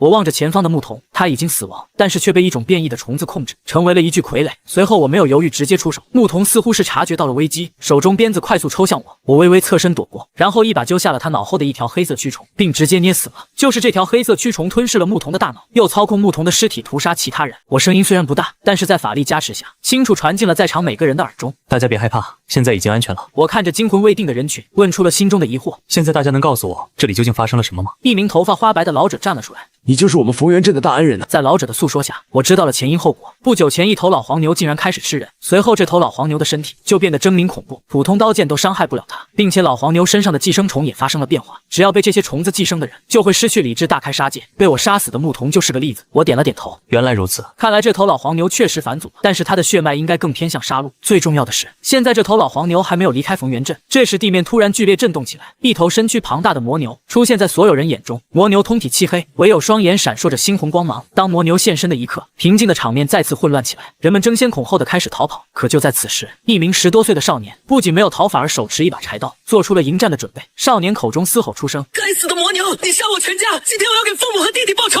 魔牛自然注意到了这个少年，他前蹄刨了刨地面，直接向着少年冲撞而去，铁蹄践踏大地，震得地面隆隆作响。少年面色苍白，但他还是紧咬牙关，拼尽全力挥出了手中柴刀。我要给父母和弟弟报仇！话音刚落，柴刀便落在了魔牛身上，顿时发出一阵金铁交击之声，却根本无法给魔牛造成任何伤害。就在这千钧一发之际，我一脚将魔牛踹飞出去。魔牛庞大的身躯在砸烂数座房屋后，才勉强停了下来。少年瞳孔紧缩，目光呆滞地望着我的身影。好强！魔牛从一片倒塌的废墟中站起身，双目死死盯着我。他四蹄蹬地，如一颗炮弹般向着我冲来。我冷笑一声，右手握成一个拳头，狠狠砸在魔牛的头上。魔牛顿时发出一声凄厉的惨叫，扑通一声，魔牛庞大的身躯轰然倒地。他抽搐了几下便不再动弹。随后我缓缓收起拳头，结束了这场战斗。这一幕给少年带来无尽的震撼，他目光呆滞地看着我，就仿佛在看待一尊神明。一股变强的欲望在他内心疯狂滋生。少年深吸一口气，直接跪倒在我身前。我想变强，您能教我吗？话语落下，少年直接磕了一个响头。我语气平静：你变强后想做什么？少年声音坚定：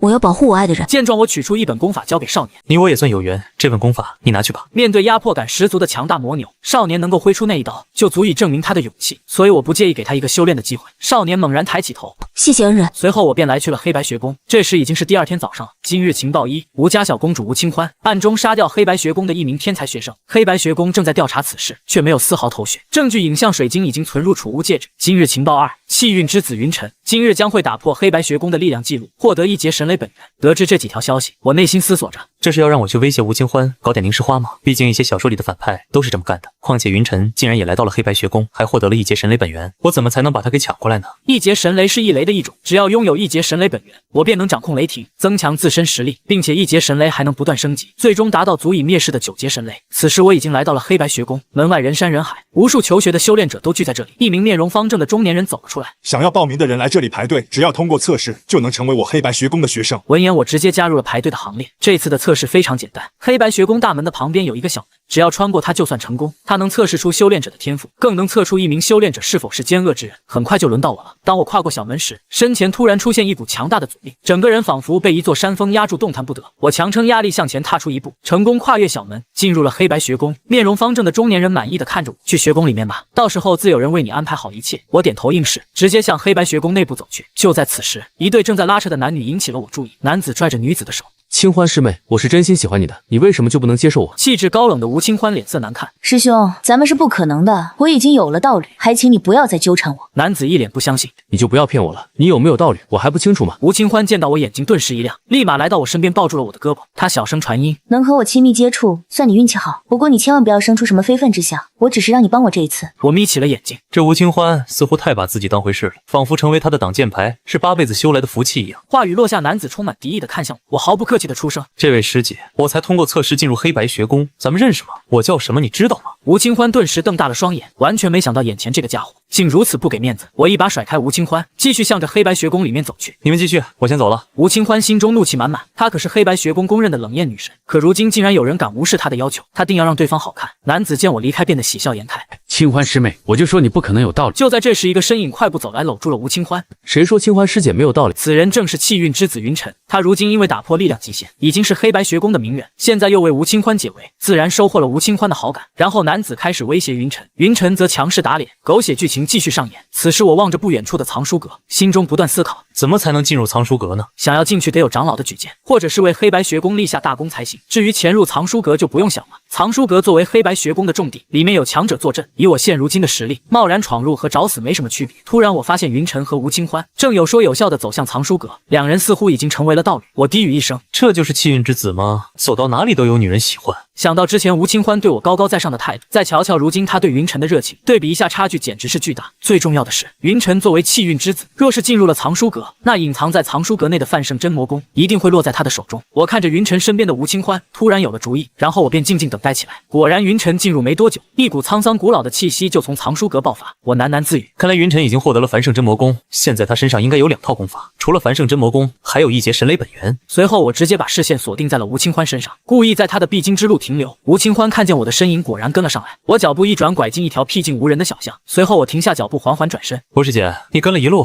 不累吗？吴清欢目中冷芒闪过，内心竟然升起一丝不好的预感。你知道我跟着，还敢来如此偏僻的地方？我脸上露出一丝似笑非笑的神情。这有何不敢？我就是想请师姐过来谈一笔交易。吴清欢嘴角勾起讥诮的弧度。什么交易？我语气平淡。你如今是云晨的道侣，我要你利用这身份，把他手里的一节神雷本源和繁圣真魔功弄来给我。吴清欢像是听到了什么笑话，轻蔑地哼了一声。你明知我是他道侣，还让我去偷他的东西，真是疯了。他周身灵力隐隐波动，眼看就要动手，我不急不缓，从怀中取出一块水晶，在指尖把玩。吴师姐，3天前你杀掉副公主亲传弟子的事，需要我帮你回忆一下吗？吴清欢瞳孔骤然收缩。你在胡说什么？我不明白。我指尖微动，水晶播放出吴清欢杀人还有毁尸灭迹的片段。那我可以帮师姐把这份留影送到副公主手里。吴清欢呼吸一滞，死死盯着水晶。等一下，我将水晶收回。师姐，你只需要告诉我做还是不做，这样的留影水晶我手里可不止1份，你明白吗？吴清欢胸口起伏数下，最终垂下眼帘。我做，但是你保证东西到手，所有水晶都会销毁。我点了点头。东西拿到，我自会处理掉这些水晶。最终吴清欢狠狠地瞪了我一眼后，转身快步离去。我静立原地等待结果。一夜时间很快过去。今日情报1：黑白学宫弟子顾周将会和气运之子云晨进行擂台战，3招落败且重伤。今日情报2：黑白学宫副公主的一处药园内，一株已经死去的悟道补茶树，今日将会重新焕发生机。顾周是公主的亲传弟子，还是大荒战体的拥有者，号称同辈中的第一人，可以想象他的实力究竟有多强。但是云晨竟然3招就能将顾州击败重创，我伸出舌头舔了舔嘴唇，重伤的大荒战体一定要得到。如今帝江玉佩用不了多长时间就会冷却完成，哪怕我将大荒战体吞了，也能从容离去。而悟道古茶树的价值与不死药不相上下，我内心低语，先将悟道古茶树弄到手，再去吞了身受重伤的大荒战体。当然，一劫神雷本源和繁盛真魔功也得拿到手。果然天刚刚亮，吴清欢就再次找到了我，只不过此刻的他的神色极其疲惫。吴清欢声音有气无力，一劫神雷本源和繁盛真魔功，我给你拿到手了。他为了拿到这2本功法一夜未睡，甚至将自己作为炉鼎贡献给了云晨，云晨这才将功法借给了他。我望着眼前的功法，脸上露出了满意的笑容。不错。吴清欢目光直直地盯着我，现在你该把水晶销毁了吧？我立马答应，没问题。说完，我直接拿出影像水晶，并将其捏碎。吴清欢顿时松了一口气，同时他心里也涌起对我的杀意。就在吴清欢想着该怎么将我大卸八块时，我的一记手刀直接贯穿了吴清欢的心脏。吴清欢顿时面露惶恐，你竟然敢杀我！我语气平淡，留着你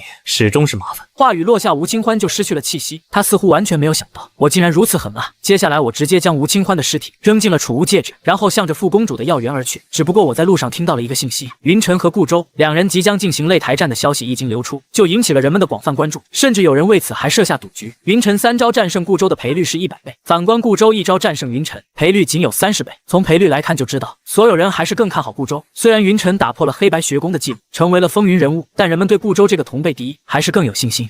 我咧嘴一笑，如果我押云晨1万块灵石，他3招就能击败顾州，那么我将会得到100万灵石，这可是送上门的灵石，不要白不要。随后我不顾他人诧异的目光，将3万灵石都压在了云晨上，并不是我不想多压，而是怕庄家拿不出更多的灵石，毕竟这可是100倍赔率。庄家目中露出玩味之色，你确定要把3万灵石压在云晨3招击败顾州上？我语气坚定，确定。庄家微笑着出声，好，收好押票，希望你能大赚一笔。然后我转身离去，来到了副公主的药园。只见药园内有许多珍贵的药草，但是最惹人注目的还是药园中央的悟道古茶树。它的主干早已开裂，没有丝毫生机，但是黑褐色的枝干上却有几点新绿顽强的探出头来，为这古老的生命增添了几分生机。而在药园四周，隐约可见无数符文在灵雾中流转，形成一道天然的屏障，将外界的一切隔绝开来。望着眼前的药田，我不禁感叹，要是能把整片药田都搬走该多好。但我知道这是不可能的，现在唯一的目标就是悟道古茶树。随后我隐藏在暗处，静静等待机会。不多时，一名负责照料药园的学子满脸狂喜地跑了出来，口中喃喃着发芽了。他急匆匆地朝着副公主的方向奔去，显然是去报告悟道古茶树重获新生的好消息。而我找准机会，悄无声息地跟上，在一个僻静角落迅速将其解决，换上他的衣服，并拿到了自由出入药园的令牌。我凭借令牌顺利通过药园门口的禁制，成功潜入了药园。园内的防守比想象中松懈，毕竟这里是黑白学宫腹地，又是副公主的私人药园，谁敢来捣乱？这倒方便了我行事。我径直向着悟道古茶树而去，众多药园学子都在干活，谁也没有注意到我。我握住悟道古茶树的树干，猛地一发力，将其连根拔起，然后瞬间收入储物戒指，并快步离开了药园。一段时间后，一名正在干活的药园学子直起腰，揉了揉脖子，目光随意扫过药园中央，动作猛地僵住。他指着中央那个大坑惊呼：“悟道古茶树没了！”起初药园学子还不相信，开什么玩笑？这里可是黑白学宫，谁敢来捣乱？找死吗？可当所有人都看到那个空荡荡的大坑时，一股寒意从脚底直窜头顶，所有药园学子都慌了。古茶树今日刚发芽，已有人去禀报副公主，现在树却没了，他们该如何交代？时间在紧张压抑中流逝，药园学子心中疑惑，奇怪，副公主怎么还没来？随后又一名学子被派去禀报消息。副公主听到前半句，内心刚升起一丝喜悦，可后半句话直接让她眼前一黑，差点一口老血吞出来。什么？悟道古茶树已经发芽，重新焕发了生机，然后就让人偷走了？她为了让悟道古茶树复苏，付出了巨大代价。万万没想到，如今她活了过来，却是给他人做了嫁衣。你们这些药园学子究竟是干什么吃的？在眼皮子底下都能让悟道古茶树被人偷走，我倒要瞧瞧是何人如此胆大包天！副公主大怒，直接动身前往药园调查。而此时云晨和顾州的战斗已经结束，结果出乎所有人预料，作为黑白学宫同辈第一人，身负大荒战体的顾州，竟然在3招之内就被后起之秀云晨强势击败，最后身受重创，被人抬下了擂台。我面带笑容的来到赌摊前，并拿出了押票。老板，这是我的押票，灵石拿来吧。庄家挤出一个比哭还难看的笑容。兄弟，你运气真是太好了，佩服。庄家表面上在笑，但内心已经哭了。当初所有人都看好顾州，只有我压了云晨，他还以为来了个冤大头。云晨1招胜赔300，2招胜赔200，3招胜赔100，本就是噱头，谁能想到真有人能压中？整整300万灵石交到了我手里，立刻引起了一阵轰动和无数贪婪嫉妒的目光。但我毫不在意，在黑白学宫内，还没人敢明目张胆的动手。到时候等我离开学宫范围后，就直接激活帝江玉佩返回玄州，根本不怕人追查。3000州浩瀚无垠，找一个人如同大海捞针。我内心低语一声，重伤的大荒战体，我来了。经过我一番打探，终于知晓了顾州正在凌云殿养伤。此刻凌云殿某房间内传出顾州愤怒的咆哮。混账！我堂堂公主亲传，竟然比不过一个才进学宫不久的家伙，还被对方3招击败，重伤昏迷被抬回来，简直是耻辱啊！顾周此刻面目狰狞，疯狂打砸着房间内的一切，紫檀木桌被踹翻，青花瓷瓶摔得粉碎，剧烈的动作让他伤口崩裂，鲜血染红衣袍。顾周无法接受这个结果，这不仅是耻辱，更是给师尊抹黑。门口2名追随者默默摇头叹息，其中1名女追随者低声：“主上的伤口又裂了，我再去取些药来。”说罢转身离去。片刻后，女追随者返回，我则端着疗伤物品跟在她身后，又一次替代他人混了进来。顾周面色阴沉，看到我这个陌生面孔后，他眉头顿时一皱。你很面生，说吧，花了多少灵石才买到这个给我换药的机会？他以为我又是哪个想巴结他的弟子，我咧嘴一笑，伸出5根手指。顾周心情极差，看到外人更觉得狼狈。5000灵石吗？通知下去，从今天起，我不想再见到任何陌生面孔，把药放这里，滚出去！我点头应是，向前迈步。就在接近顾周的瞬间，5根手指并拢成刀，手刀毫无阻碍地贯穿了顾周的心脏。顾周顿时瞪大双眼，这里可是黑白学宫，而他又是公主的亲传弟子，谁敢在此行凶？这无异于对黑白学宫最大的挑衅。所以顾周从未想过有人敢在黑白学宫内刺杀自己。2名追随者反过来，面色巨变。主上，他们第一时间杀向我，我早有准备。唯我道剑瞬间出鞘，凌厉剑芒划过，2名顾周的追随者直接被我强势斩杀。顾周生命力顽强，心脏被毁仍未立刻死去。为什么？究竟是谁派你来的？不得不说，大荒战体的生命力就是强悍，心脏都被毁了还没死掉。我语气满不在意，都快死了，知道那么多做什么？话语落下，我一掌拍在顾周脑袋上，将其彻底杀死。随后我将尸体扔进储物戒指后，直接转身离去。店内其他人都知道顾周惨败后心情极差，所以无人敢来触眉头。我必须趁这段时间尽快离开，因为我知道自己捅了多大的篓子。杀了吴清欢，夺了1节神雷和范圣真魔功，拔了悟道古茶树，现在又干掉了公主亲传顾周。黑白学宫很快会全面戒严，到时候再想离开就晚了。我强作镇定，向着学宫外面走去。当我路过中心广场时，那里早已人山人海。云晨如今风头无限，学宫特意为他举办专场，分享修炼心得，这顿时让云晨受到众多学子的追捧。云晨面露微笑，目光扫视八方，就如同一位高高在上的王，正在享受臣民们的拥戴。突然，云晨眼角余光扫到了1名正向着黑白学宫门口快步走去的身影。云晨目光凝视着我的背影，面色不断变换。这个背影怎么感觉有点熟悉呢？忽然，云晨精神一振，那个家伙竟然也来了黑白学宫。云晨立刻分开乌泱泱的人群追来，但当他走出人群时，已失去我的踪迹。云晨直接跑到学宫大门处，周围的一众学子则被云晨这突如其来的举动给弄懵了。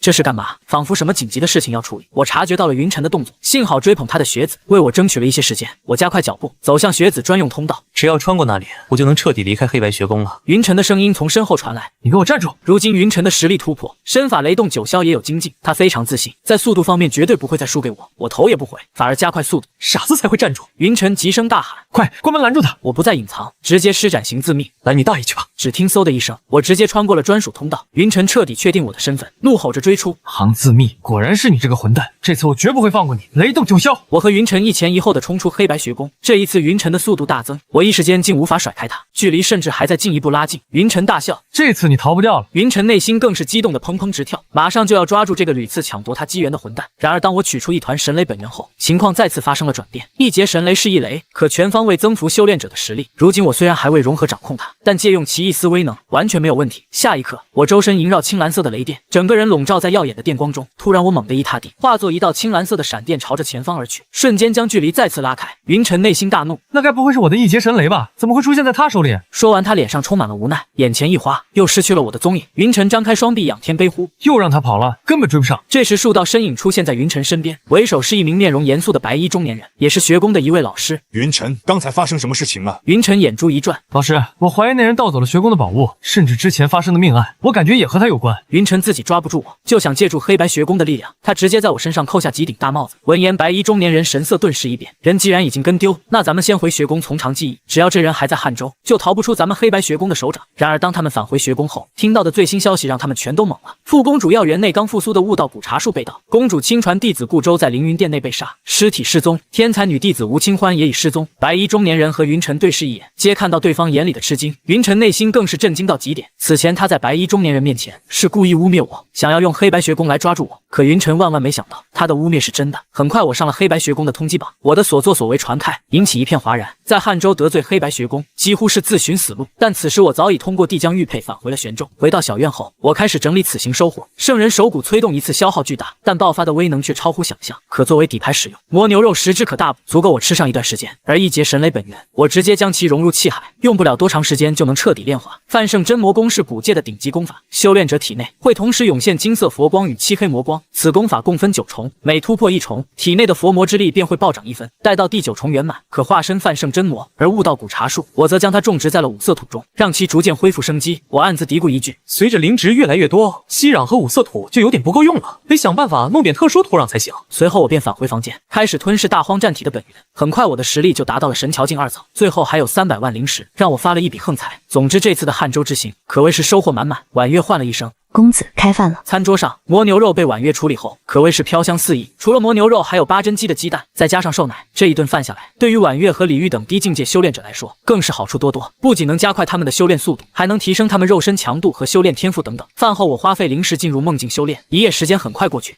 今日情报1，杀手组织影杀门的一名杀手绑架了他拥有星耀玉体的师妹，欲要行不轨之事，只因他师妹在成年这一日破身，他将会获得对方的1半修为。位置请点击。今日情报2，明日威远镖局在护送商队的途中，将遭到3个山寨联合打劫，段云寨寨主石金山将会获得1吨灵金沙。位置请点击。听见这几条消息，我微微一笑。那女子是星耀玉体，还有这等好事，现在赶过去应该来得及吧？至于灵金沙，明天再找机会搞过来。很快我就来到了系统提示的位置，只见这里是一片乱石林，各种石头千姿百态，毫无章法的散落着。而在乱石林深处，一名身穿黑色劲装的女子瘫坐在一块巨石旁，嘴角溢出一丝鲜血。师兄，我一直拿你当亲人看待，你为什么要这样做？他对面一名身材矮小、满脸麻子的青年正淫笑着逼近。霜雪师妹，既然你拿师兄当亲人看待，为师兄牺牲一下怎么了？不过是你1半的修为而已。林霜雪虚弱的呼喊：“不要！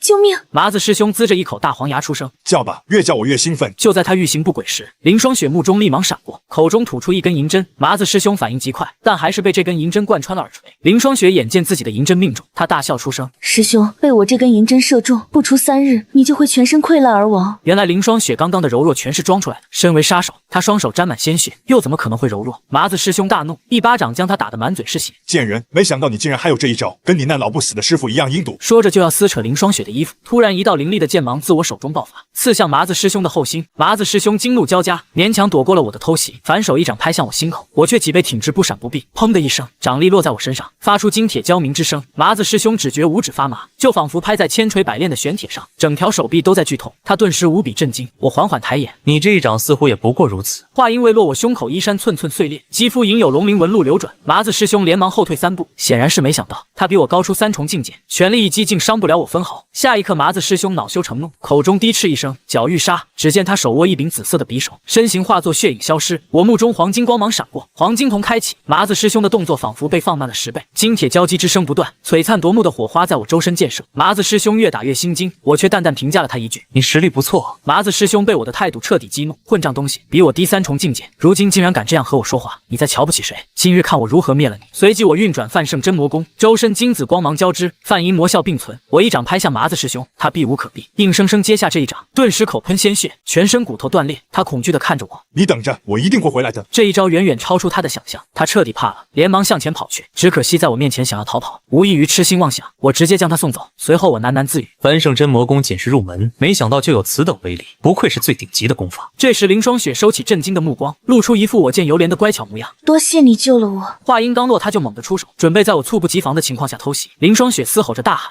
臭男人，没有一个好东西！”我却咧嘴一笑，在黄金瞳的洞察力下，我早就发现了他的小动作，于是我直接打断了林霜雪的4肢，以绝后患。林霜雪到死都不瞑目。正常情况下我应该英雄救美，但是我绝对不会因为对手长得漂亮就将自己置身于危险之中。最终我吞噬星耀玉体后，成功踏入神桥境3层。但我不知道的是，我杀掉了这2人，身上就会被种下影杀门的死仇印记，他们可以通过这个印记找到我。就在我返回古风城的时候，千里外的一座山峰上，一名银发老妪看着手中碎裂的魂牌，杀机顿时浮现。好大的胆子，竟敢杀我的徒弟！不论你是谁，都必死无疑。她正是影杀门长老玄云婆婆，一位涅槃境的强者。等玄云婆婆处理完手头之事，就会来报仇。我对此却一无所知。此时我已经返回小院修炼。今日情报1，白小贼偷到1瓶归元液，想要换瘦奶喝。位置请点击。今日情报2，移花宫天池底部藏有记载无香妙诀的神秘符文，解密方法请点击。我低语一声，归元液正好我需要。既然他想换瘦奶喝，那就给他。至于无香妙诀是移花宫的绝学，不仅可以改变修炼者的体型和容貌，更是能遮蔽天机。只不过当初的移花宫经历了一次大劫，无香妙诀直接失传，没想到他就隐藏在天池中。我迅速就做好了决定。算时间，以段云寨为首的几个匪窝，应该快要对那支商队动手了，先去将灵金沙搞到手再说。